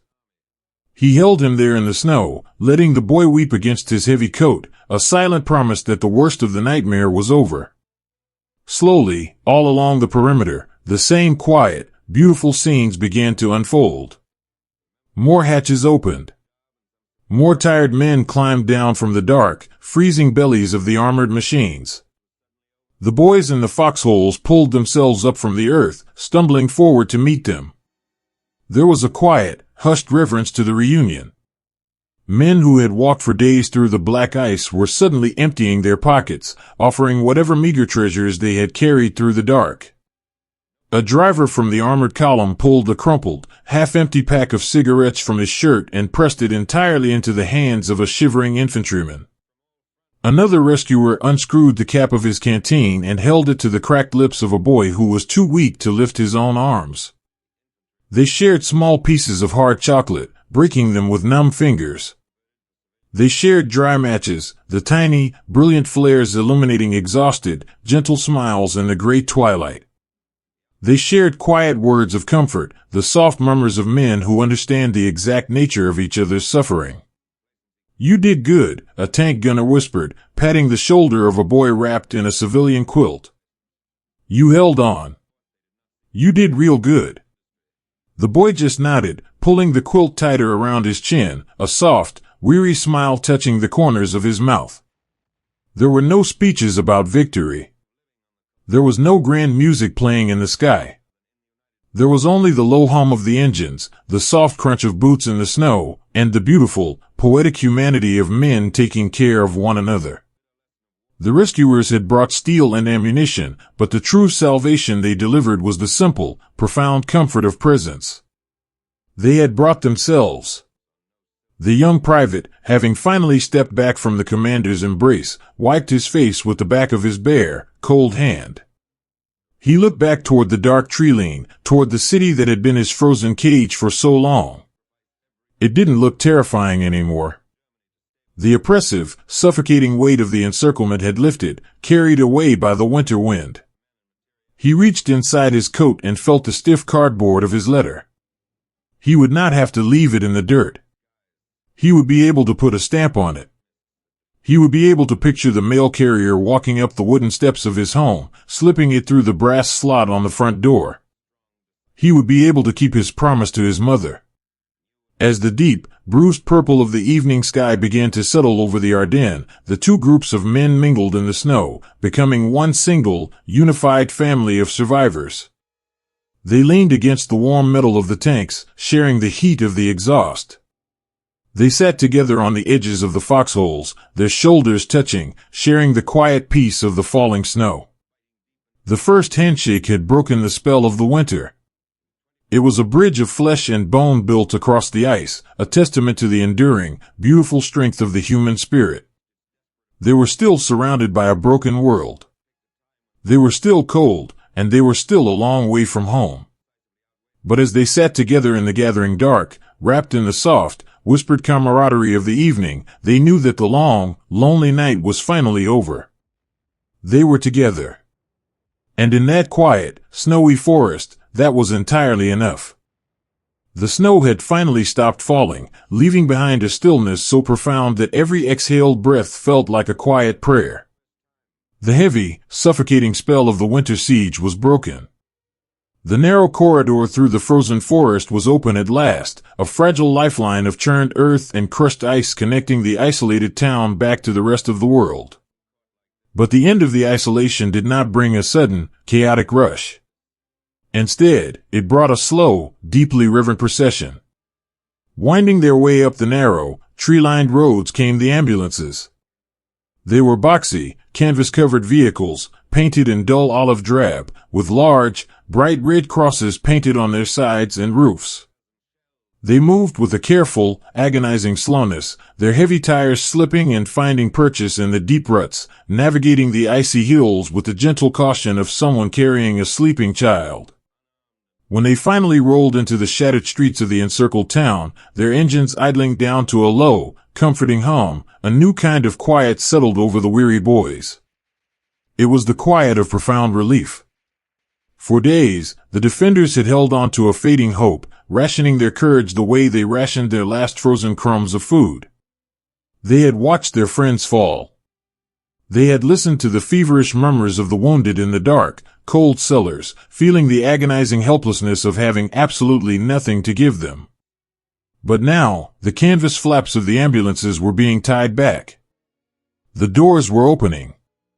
Out stepped the medics of the relief column. They were exhausted themselves, their uniforms dusted with white powder, their eyes rimmed with red from days of marching through the blinding fog. But as they looked around at the ruined buildings and the pale, hollowed faces of the men who had survived, an incredible, tender strength seemed to wash over them. They did not carry rifles. They carried thick, clean, woolen blankets. They carried canvas bags heavy with medicine, with fresh white bandages, and with small vials of morphine that promised the end of pain. In the center of the town, inside the drafty, roofless church that had served as a makeshift hospital, a local boy who had acted as a medic for his trapped brothers was sitting on the cold stone floor. He had not slept in a week. His hands were stained with dirt and dried iodine. He had spent his last ounces of energy melting snow in his canteen just to wet the cracked lips of the men lying in the pews. He was staring blankly at the shattered stained glass on the floor when a shadow fell over him. He looked up to see an older medic from the rescue column standing there. The older man didn't ask for a report. He didn't ask how bad it was. He simply knelt down on the cold stone, reached out his warm, gloved hand, and placed it gently on the boy's trembling shoulder. "I've got it from here, son," the older medic whispered. His voice was thick with emotion, soft and steady. "You did a beautiful job. You kept them safe. But I'll take it from here. You can rest your eyes now." The young boy looked at the older man, and the invisible weight he had been carrying for so long finally slipped from his back. He gave a small, slow nod, leaned his head against the wooden leg of a pew, and within seconds, he was fast asleep, wrapped in the protective presence of his brothers. The work of moving the wounded began. It was a ballet of quiet, synchronized tenderness. The rescuers moved down the rows of stretchers with a deep, careful reverence. They spoke in hushed, soothing tones, their voices blending into a gentle murmur that filled the cold air of the church. "We're going to lift you now, buddy," a rescuer whispered, leaning close to a soldier whose leg was bound in crude, makeshift splints of broken wood and torn cloth. "It's going to hurt just a little bit, but we've got you. We're going to take you to a warm bed. You're going home." They slid their hands beneath the canvas stretchers, counting softly in unison. 1, 2, 3, lift. They rose together, absorbing the weight, their boots shuffling carefully over the broken stone and the debris. They moved with an incredibly slow, fluid grace, ensuring that the stretcher remained perfectly level, taking the jarring shock of the uneven ground into their own tired knees so that the wounded man would not feel it. As they carried the stretchers out of the dim, damp shadows of the church and into the pale, silvery light of the winter afternoon, a beautiful thing happened. The wounded men, many of whom had not seen the sky in days, looked up. They saw the clear blue patches between the clouds. They felt the crisp, clean wind on their faces. And as they were gently slid into the back of the waiting ambulances, they looked at the men who were carrying them. No one spoke. The exhaustion was too deep for grand speeches, the emotion far too vast for simple words. Instead, an entire language of gratitude was spoken in a single, lingering glance. A soldier lying on a stretcher reached out with a hand wrapped in dirty, frost-stiffened rags. He didn't have the strength to grasp, so he simply laid his fingers against the sleeve of the medic who was tucking a fresh, clean wool blanket up around his chin. The medic paused, looking down into the boy's eyes. In that quiet exchange, everything was said. Thank you for walking through the dark. Thank you for not forgetting us. Thank you for my life. The medic offered a soft, trembling smile, gently patting the boy's chest. You're safe now, he whispered. Just close your eyes and listen to the engine. We'll be out of the woods soon. It was in these quiet moments, tucked away in the backs of idling ambulances, that the tears finally came. During the siege, the men had not allowed themselves to cry. Tears were a luxury of the safe, a surrender of the spirit that they simply could not afford when the shadows were pressing in. But now, surrounded by the smell of clean cotton, the warmth of dry blankets, and the gentle, capable hands of their brothers, the fortress of their resilience softly gave way. The tears spilled over the brims of their heavy eyelids. They tracked slowly down faces that were deeply lined with soot, dirt, and exhaustion. The air outside the ambulances was still bitterly cold, and as the tears rolled down their cheeks, they began to freeze. They formed tiny, shimmering crystals of ice on their jawlines, catching the pale winter light. These were not tears of pain. They were the profound, overwhelming release of a human heart realizing it no longer had to fight. They were tears of pure, unadulterated relief. The medics did not wipe them away. They simply watched over the men, standing guard as the emotional dam broke, offering a quiet, comforting presence. In one of the ambulances, a young private lay perfectly still, his hands resting on his chest. His fingers were dark with severe frostbite, swollen and devoid of feeling. Beside him sat a medic from the relief column, holding a small tin cup of warm, sweetened tea that had been brewed over a small portable stove. The medic carefully lifted the private's head, supporting the back of his neck with a warm hand, and brought the rim of the cup to the boy's cracked lips. Take a slow sip, the medic murmured, a gentle lullaby in the small, canvas-covered space. It's warm. It's sweet. Just a little taste. The boy swallowed, the warm liquid sending a beautiful, radiant heat down into his chest. He let out a long, shuddering sigh, his head resting back against the rolled-up coat that served as his pillow. He looked at his ruined hands, and then up at the medic. I wrote a letter to my girl, the boy whispered, his voice incredibly frail. It's in my left pocket. I couldn't mail it. I didn't think I would ever get to mail it. The medic smiled softly. He reached into the deep pocket of the boy's torn coat, his fingers finding the folded piece of paper. It was crumpled and damp, holding the shape of the boy's body. The medic pulled it out and held it up so the boy could see it. I have it, the medic said gently. He unbuttoned his own heavy coat and tucked the letter securely into his inner breast pocket, right over his heart. I will make sure it goes out on the very first truck heading west. I promise you. She's going to read your words. You can rest now. I've got it. The boy's eyes filled with tears, a quiet, breathtaking expression of gratitude washing over his face. He nodded slowly, the tension finally leaving his jaw. He closed his eyes, surrendering to the heavy, peaceful sleep that had been calling to him for days. The medic sat beside him, gently resting his own warm hand over the boy's frozen fingers, keeping watch in the fading light.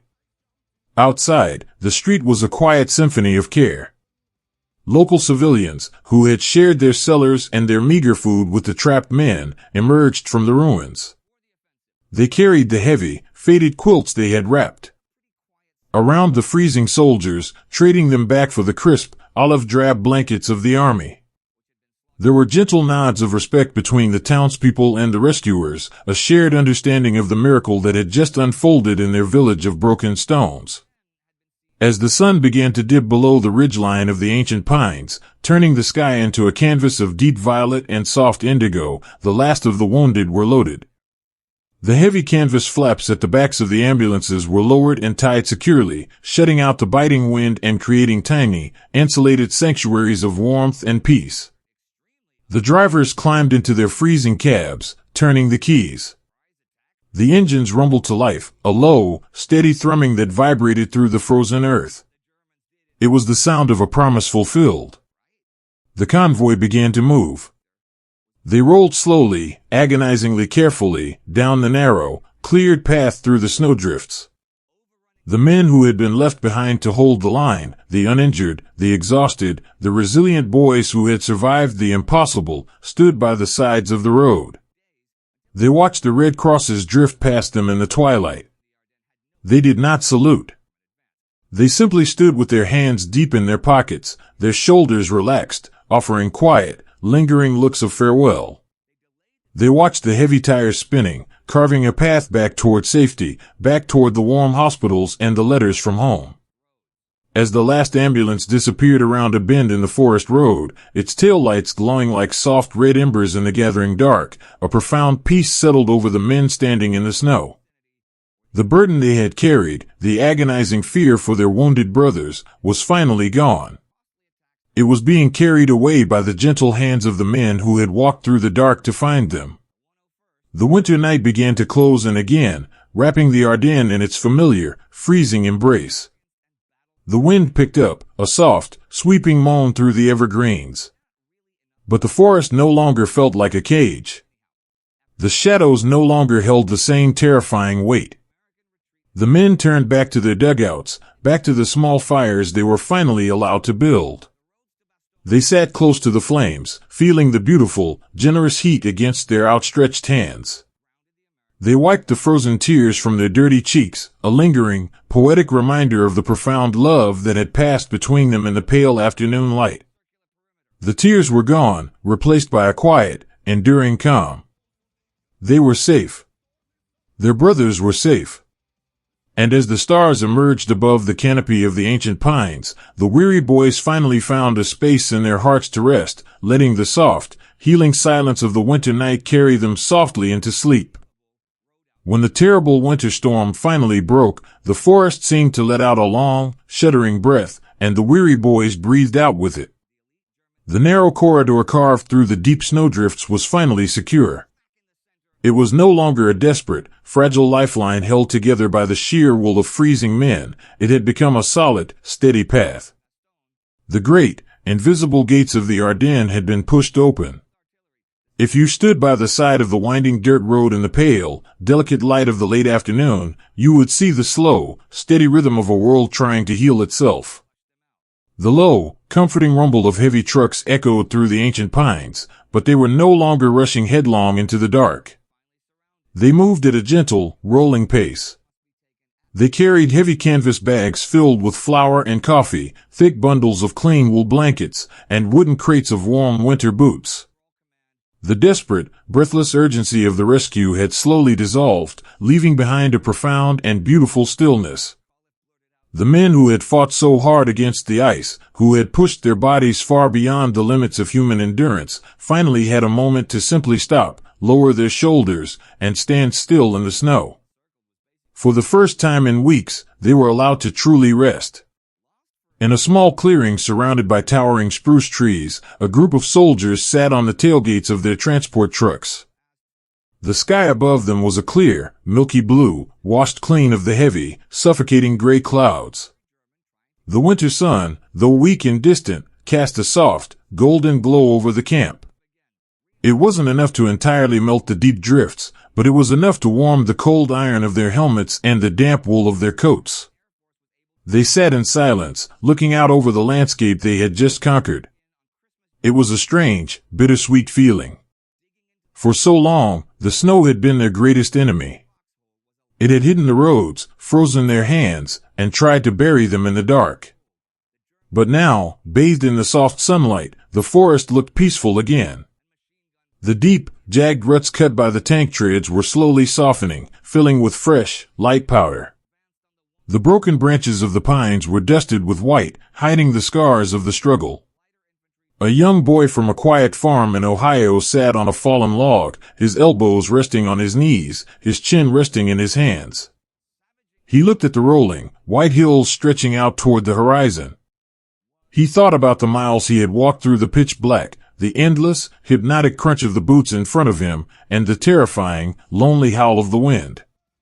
It felt like a lifetime ago. It felt like a dream that he had somehow woken up from.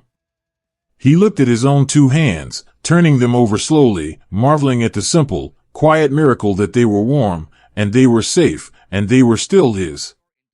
He felt a deep, swelling sense of reverence for the silent forest. It had tested him, broken him down to his very core, and yet, here he was. He had survived the impossible turn. He had walked through the darkest valley of the winter, and he had carried his brothers out with him. He didn't feel like a conqueror.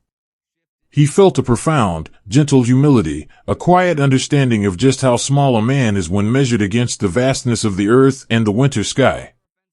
As the afternoon drifted on, a sound that had been entirely forgotten in the frozen woods suddenly rang out.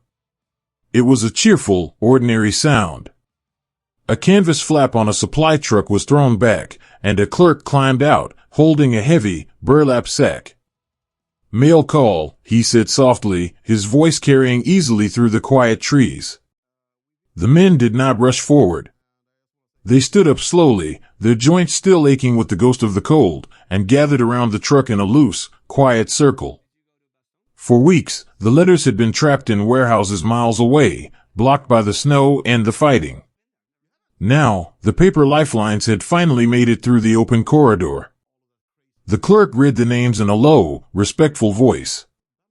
As each name was called, a boy would step forward, take the small, fragile envelope, and walk away to find a quiet place of his own. A quiet mechanic from a bustling city neighborhood took his letter and walked back to the cab of his truck. He climbed inside, shutting the heavy metal door to block out the rest of the world. He stared at the envelope for a long time before opening it. The handwriting belonged to his young wife. The ink was slightly smudged in the corner, a tiny, human imperfection that made his heart ache with a beautiful, heavy longing. He slid his thumb under the paper flap, opening it with slow, deliberate care. As he unfolded the letter, the faint, sweet scent of her perfume drifted up from the page, instantly transporting him across the ocean. He didn't read it quickly. He savored every single word, letting her voice echo in the quiet space of the truck cab. She wrote about the snow falling on their street, a gentle, peaceful snow that blanketed the parked cars and the brick stoops. She wrote about the neighbor's cat sleeping on their radiator. She wrote about the radio programs she listened to in the evenings, imagining he was sitting in the armchair across from her. She didn't know about the freezing fog. She didn't know about the black ice, or the endless march, or the terrible fear that had gripped his heart for days. And as he read her gentle, ordinary words, he was so profoundly grateful that she didn't know. Her letter was a pristine, beautiful anchor, holding him fast to a world made of soft things and safe nights. He pressed the paper against his cheek, closing his eyes, letting out a long, trembling sigh. The war was outside the window, but inside that letter, he was already home. Down the road, another small miracle was taking place. A mobile kitchen tent had been set up in the shadow of a ruined stone barn. The canvas walls flapped gently in the breeze, and from the metal chimney pipe poking through the roof, a thick, glorious plume of fragrant smoke was rising into the blue sky. It was the smell of real coffee. Not the bitter, instant powder mixed with lukewarm melted snow, but deep, dark, freshly roasted coffee brewing in a massive metal percolator. Two infantrymen, who had walked shoulder to shoulder through the very worst of the storm, stood in the serving line. They held their dented metal canteen cups out, watching as the cook filled them to the brim with the steaming, dark liquid. The heat radiated through the thin metal instantly, burning their cold palms in the most magnificent, comforting way possible. They walked a few steps away and leaned against the warm hood of a parked jeep. They blew softly on the surface of the coffee, watching the steam curl and dance in the crisp winter air. They took a sip. It was hot and strong and tasted like absolute heaven. They didn't talk about the march. They didn't talk about the shadows and the trees. They just stood there, letting the sun warm their faces, savoring the simple, beautiful luxury of a hot drink. "Sun feels good," one of them whispered, keeping his voice low, as if speaking too loudly might break the spell. "Sure does," his friend murmured, wrapping both hands tightly around his cup. "Sure does." It was a perfectly ordinary moment, the kind of moment that men in peacetime take for granted every single day. But to these weary boys, it was a profound, shimmering gift. It was a sign that the world was slowly turning on its axis again, righting itself after the storm. Yet, beneath the relief and the quiet joy of the open road, a bittersweet reality rested heavy in their hearts.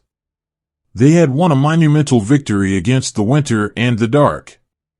They had saved their brothers. But as they looked out at the horizon, past the cleared corridor and the healing snowdrifts, they knew the absolute truth of their journey. The war was not over. There were no ticker-tape parades waiting for them in the clearing. There were no marching bands or crowds of cheering people.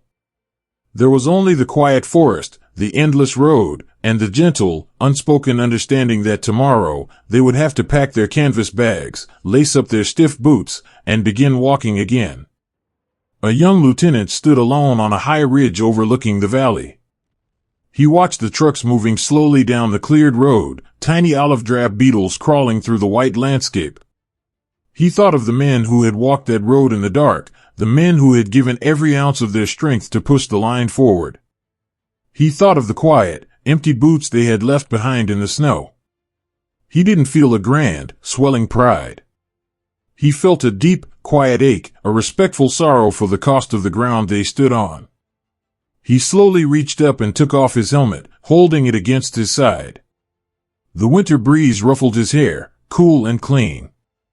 He stood there for a long time, offering a silent, deeply personal tribute to the beautiful, terrible forest, and to the boys who would remain a part of it forever. He didn't ask for why it had to be this way. He simply accepted it with the heavy, enduring grace of a man who has seen the very edges of the world. He promised the silent trees that he would carry the memory of those lost boys with him, keeping them safe in his heart as he walked down the long road ahead. As the sun began to dip behind the western ridges, casting long, purple shadows across the snow, the order to prepare to move out was passed softly through the camp. There were no shouts, no blaring bugles. Just a quiet ripple of movement. The men began to gather their belongings. They folded their clean wool blankets with practiced, gentle hands, tucking them tightly into their packs. They knocked the loose snow from their boots. They drank the last drops of their warm coffee and tucked their precious letters back into the pockets closest to their chests. They moved with a different kind of energy now. They were still deeply, profoundly tired. The exhaustion was still in their bones, a heavy weight that would take months of safe sleep to truly cure. But there was a new lightness to their spirits. They had faced the very worst the winter could offer. They had looked into the deepest, coldest shadows of the Ardennes, and they had not broken. They had leaned on one another, shared their warmth, and walked through the impossible. That knowledge was a quiet, burning fire inside them. It was a reservoir of strength they didn't know they possessed until the storm forced them to find it. The young boy from Ohio picked up his rifle, slinging it over his shoulder. He looked at the friend standing beside him, the older farm boy who had caught him when he almost fell in the dark days ago. The older boy offered a small, tired smile, a gentle nod of encouragement. "Ready?" the older boy whispered. "I'm ready," the young boy replied softly. They turned their faces away from the camp, away from the cleared road behind them, and looked toward the east. The road ahead was long. It would be cold, and it would be hard. But they were not walking into the unknown anymore. They were walking together, a quiet, unbreakable brotherhood of ordinary men, carrying the profound, beautiful resilience of the winter with them. The column began to move. The soft, rhythmic crunch of leather boots on the snow filled the twilight air once again. Left, right. Left, right. It was not a march of desperation, but a steady, peaceful progression. They walked down the long road back to the war, leaving the quiet, conquered snow behind them, their breaths rising like small, white ghosts into the evening sky, fading gently into the calm, enduring silence of the trees. The heaviest things left behind in the winter snow were not made of iron or steel, but of fragile paper and quiet memory. When the great, sweeping tide of the army finally moved forward, pushing out of the deep valleys and leaving the encircled towns behind, a profound and holy silence returned to the Ardennes. The grinding roar of the engines faded into the distance. The hurried, breathless crunch of thousands of marching boots slowly dissolved, replaced once more by the natural, sweeping sigh of the winter wind through the ancient pines. The forest, scarred and broken by the storm, began to draw a long, slow breath, settling back into a peaceful, undisturbed slumber.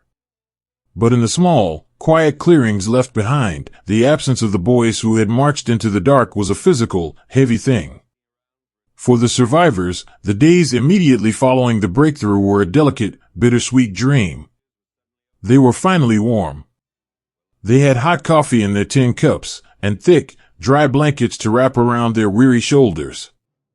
Yet, as they sat by their small fires, looking around the circle at the faces illuminated by the orange glow, their eyes inevitably fell upon the empty spaces. They looked at the patches of snow where a friend should have been sitting, where a familiar laugh should have been echoing into the night. There was no time for loud, grand ceremonies. There were no marching bands to play mournful tunes, and no large crowds to weep openly in the village squares. The grief of the ordinary soldier was a private, silent sanctuary, tucked deep inside the pockets of their heavy wool coats. Before they packed their canvas bags to continue down the long road, the men performed a sacred, quiet duty. They walked softly back through the snowdrifts, retracing their steps through the deep woods, to gather the personal effects of the brothers who had stayed behind. It was an act of profound, heartbreaking tenderness. Kneeling in the pristine white powder, a young corporal reached with bare, trembling hands into the breast pocket of a fallen friend. He moved with the gentle, careful reverence of a man handling delicate glass. He bypassed the cold brass ammunition and the frozen canvas straps. He was looking for the pieces of the boy's heart. From the dark wool pocket, he drew out a small, worn leather wallet. Inside, protected from the damp snow, was a collection of a beautifully ordinary life. There was a ticket stub from a movie theater in a city thousands of miles away. There was a smooth, flat river stone, carried for luck since childhood. And there was a photograph, its edges soft and frayed from being touched 1,000 times. The corporal held the photograph up to the pale winter sunlight. It showed a young woman sitting on the hood of an old car, smiling brightly, a summer breeze catching her hair. The boy in the snow had looked at that smile every single night before he closed his eyes. He had used it as a shield against the biting cold and the terrifying shadows. The corporal didn't say a word. He just wiped a single tear from his own dirty cheek, carefully folded the leather wallet, and placed it securely inside his own coat, right next to his heart.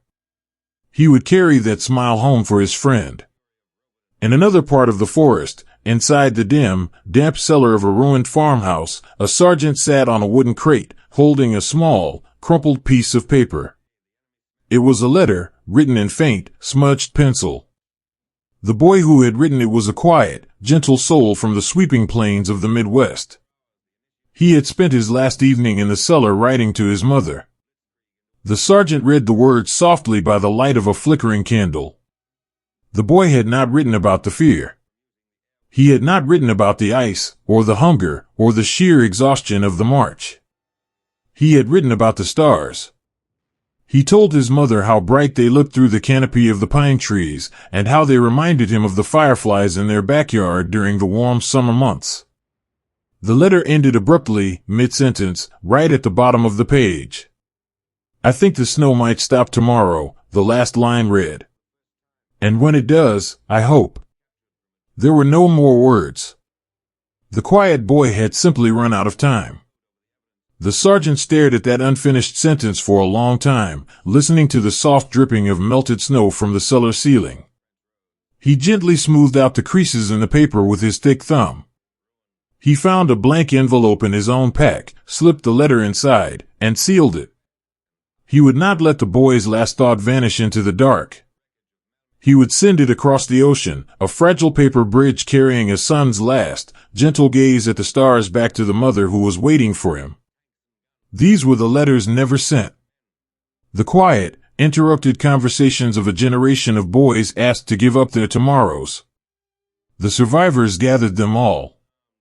They gathered the unmailed envelopes, the tiny silver crosses kept on chains around necks, the pocket watches that had stopped ticking in the freezing cold.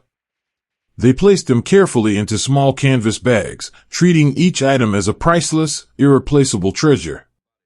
And then, there were the boots. In the small clearings where the men had rested, and along the edges of the roads they had fought so hard to open, the surviving soldiers created their own silent, humble monuments. They took the heavy, stiff leather boots of the fallen and placed them side by side in the deep snow. They pushed the stocks of the rifles down into the frozen earth between the boots, and rested the heavy steel helmets gently on top of the barrels. There is something incredibly powerful, and incredibly sorrowful, about a pair of empty boots. These were the boots that had marched through the endless, blinding fog. They had broken the black ice on the winding forest roads. They had carried exhausted, shivering boys through the darkest hours of the winter, driven by nothing but a quiet, desperate love for the men walking beside them. Now, they were empty, resting softly in the white powder, their long, impossible journey finally at an end. The surviving men would stand before these makeshift crosses, their own boots sinking into the snow, and simply lower their heads. They didn't pray aloud. The forest was too quiet, too sacred for voices. They spoke to their friends in the silent language of the heart. "You did good," they whispered in their minds. "You held the line. You can rest your eyes now. We've got the watch." They remembered the small, beautiful moments of kindness that had bound them together in the dark. A boy from the city remembered the farm boy who had shared his last, crumpled cigarette in a freezing foxhole, the brief flare of the match illuminating a tired, reassuring smile. A medic remembered the private who, despite his own frostbitten fingers, had helped wrap a blanket around a wounded friend. These memories were the true inheritance of the Ardennes. The survivors realized, with a heavy, beautiful ache in their chests, that they were now the keepers of these stories. The boys who stayed behind in the snow would never grow old. They would never see the green leaves of the spring, or feel the warm summer rain on their faces, or sit on their front porches as the sun went down. They would remain forever young, forever wrapped in the quiet, freezing embrace of the winter woods. But they would not be left alone. As the surviving column finally packed their bags and turned to march down the cleared road, leaving the quiet clearings behind, they carried their fallen brothers with them. They carried them in the letters tucked into their breast pockets. They carried them in the faded photographs they kept in their wallets. And they carried them in the quiet, enduring strength of their own beating hearts. Every time a survivor drank a cup of warm coffee, he would think of the boy who had handed him a canteen in the freezing dark. Every time he looked up at a clear, starlit sky, he would remember the boy who had written about the fireflies. They would carry these ghosts not as burdens, but as gentle, guiding lights. They would live their own lives with a little more grace, a little more kindness, and a little more love, to honor the boys who had given up their own. The line of weary men slowly filed out of the forest, their boots crunching softly on the packed snow, a rhythmic, hypnotic sound fading into the distance. Behind them, the Ardennes returned to its ancient, undisturbed peace. The heavy, gray clouds parted, allowing the pale winter sun to filter down through the towering evergreens, casting long, golden beams of light across the pristine snowdrifts. The wind dropped to a soft, soothing whisper, a gentle lullaby rustling the pine needles. The snow began to fall once more, delicate, feathery flakes drifting down from the sky. It landed softly on the leather of the empty boots. It covered the deep tracks left by the tanks and the supply trucks. It wove a beautiful, seamless blanket of pure white over the scarred earth, gently tucking the resting boys into their eternal beds. The forest held them close, a quiet, peaceful guardian standing watch over their slumber.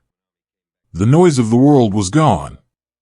The cold was no longer an enemy, but a soft, insulating blanket. The long, terrifying night was entirely over. And in the absolute, breathtaking silence of the winter woods, the boys who did not walk out simply closed their eyes, their quiet heroism woven forever into the snow, resting peacefully, beautifully, and eternally under the watchful, loving sky. There is a profound, gentle grace in the way the earth eventually forgives the winter. When the heavy, suffocating snows of that terrible season finally began to soften, the Ardennes did not wake all at once. The thaw arrived as a slow, quiet whisper moving through the ancient pines. The biting, sorrowful wind that had howled through the valleys for so long lost its sharp edge, turning into a mild, sweeping breeze that carried the faint, sweet promise of the spring. The thick, white blanket that had buried the winding roads and the shattered villages slowly began to lose its grip. It retreated inch by inch, turning from solid, unyielding ice into delicate, crystalline drops of water. If you stood in the forest during those early days of the thaw, the air was filled with a new, beautiful music. It was the sound of a million tiny droplets falling from the high, green needles of the spruce trees, tapping softly against the damp earth below. It sounded like a gentle, rhythmic ticking, a natural clock winding forward, waking the world from its long, terrifying nightmare. The frozen streams, locked in silence for months, finally cracked open, their waters rushing clear and cold over the smooth river stones, washing the scars of the winter away. As the sun grew warmer, turning the pale, bruised sky into a brilliant canopy of vibrant blue, the forest began the quiet, miraculous work of healing itself. The deep, jagged ruts cut into the mud by the heavy treads of the tanks were slowly filled by the gentle spring rains. The earth softened, smoothing out the violent lines, returning the forest floor to a seamless, rolling carpet of brown pine needles and rich, dark soil. The trees that had been splintered and broken by the storm did not simply die. From their shattered trunks, tiny, impossibly green shoots began to push their way out into the sunlight. They were a breathtaking testament to the stubborn, beautiful resilience of life. Nature, in its infinite and quiet wisdom, was gently folding the memory of the war into the earth, covering the pain with a vibrant, living mantle of green. In the tiny village of Broken Stones, where frightened soldiers and weary civilians had once huddled together in damp, dark cellars, the people slowly emerged into the light. They did not despair at the sight of their ruined homes.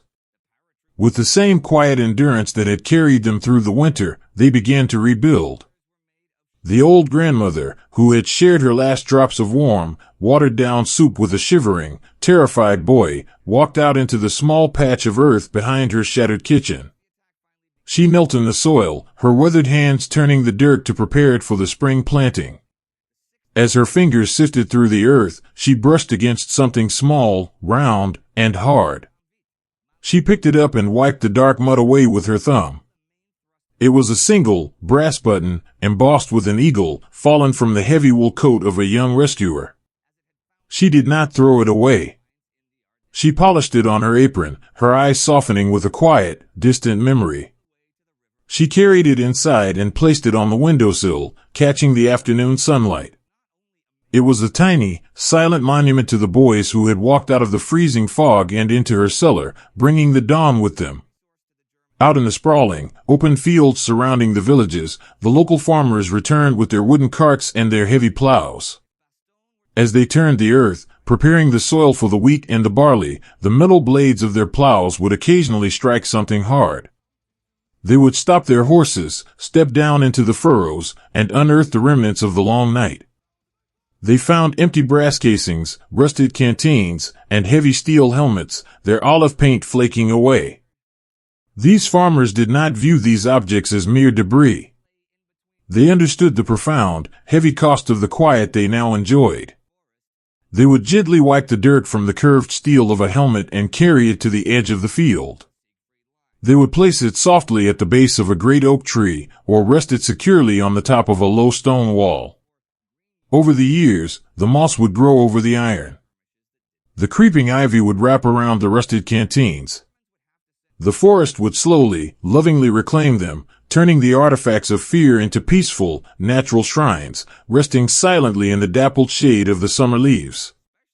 But the deepest healing, the most beautiful and profound thaw, occurred an ocean away, in the quiet hearts of the boys who had walked out of the snow. Decades drifted by, passing as softly as the clouds over the Ardennes. The weary boys grew into men, and the men grew into grandfathers.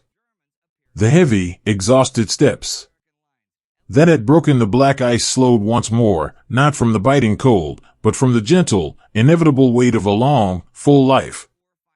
Their hair turned the color of the winter snow they had once conquered, and the deep, hollowed exhaustion in their eyes was replaced by the warm, crinkled lines of a lifetime of smiles. On a humid, late summer afternoon, an old man sat on a wooden porch swing in the fading light. The air was thick with the scent of cut grass and blooming honeysuckle. The cicadas hummed a lazy, rhythmic lullaby in the tall oak trees lining the quiet street.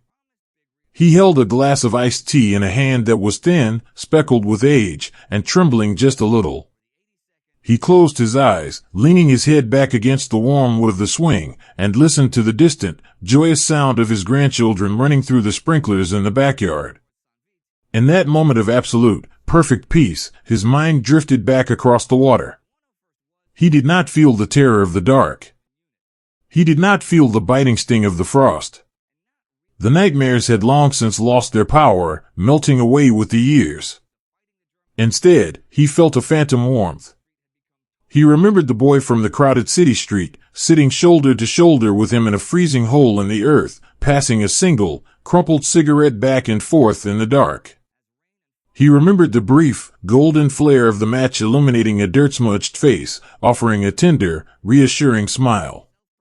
He remembered the sheer, breathtaking relief of the first handshake when the armored column broke through the mist.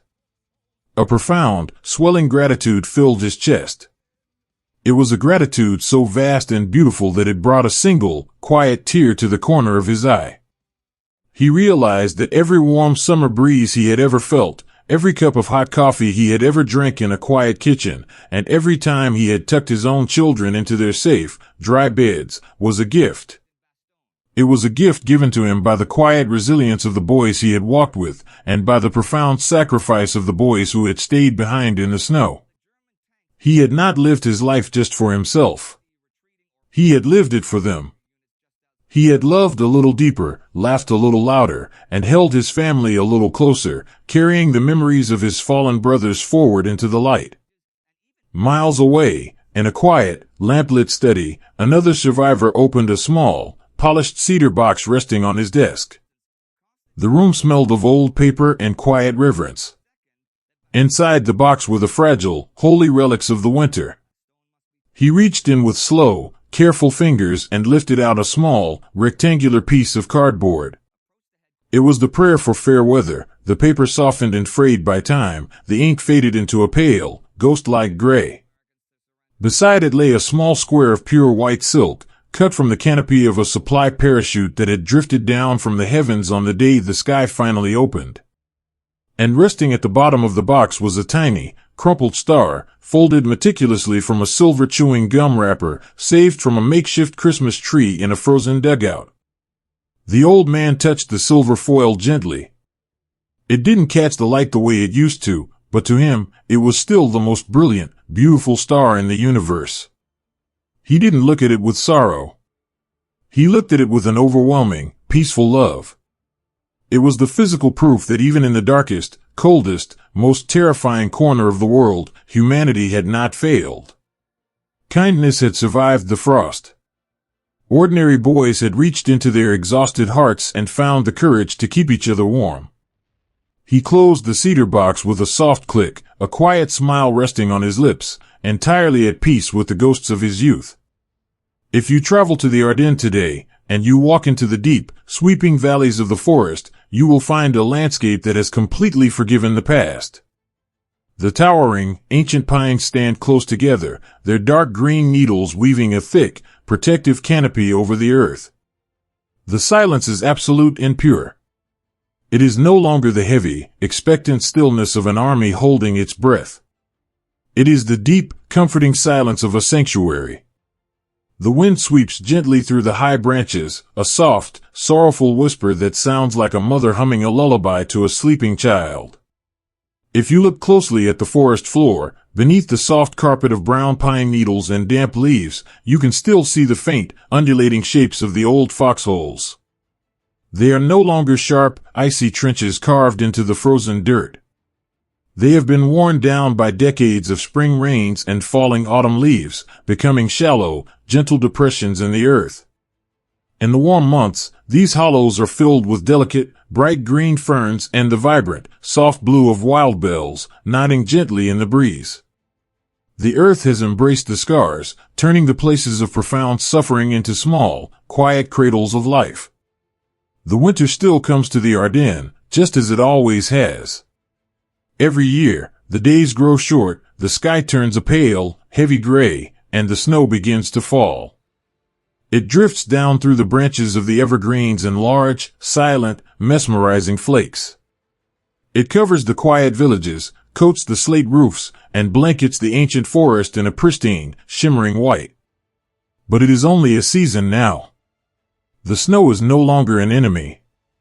It is no longer a blinding, terrifying force that isolates and freezes. It is simply beautiful.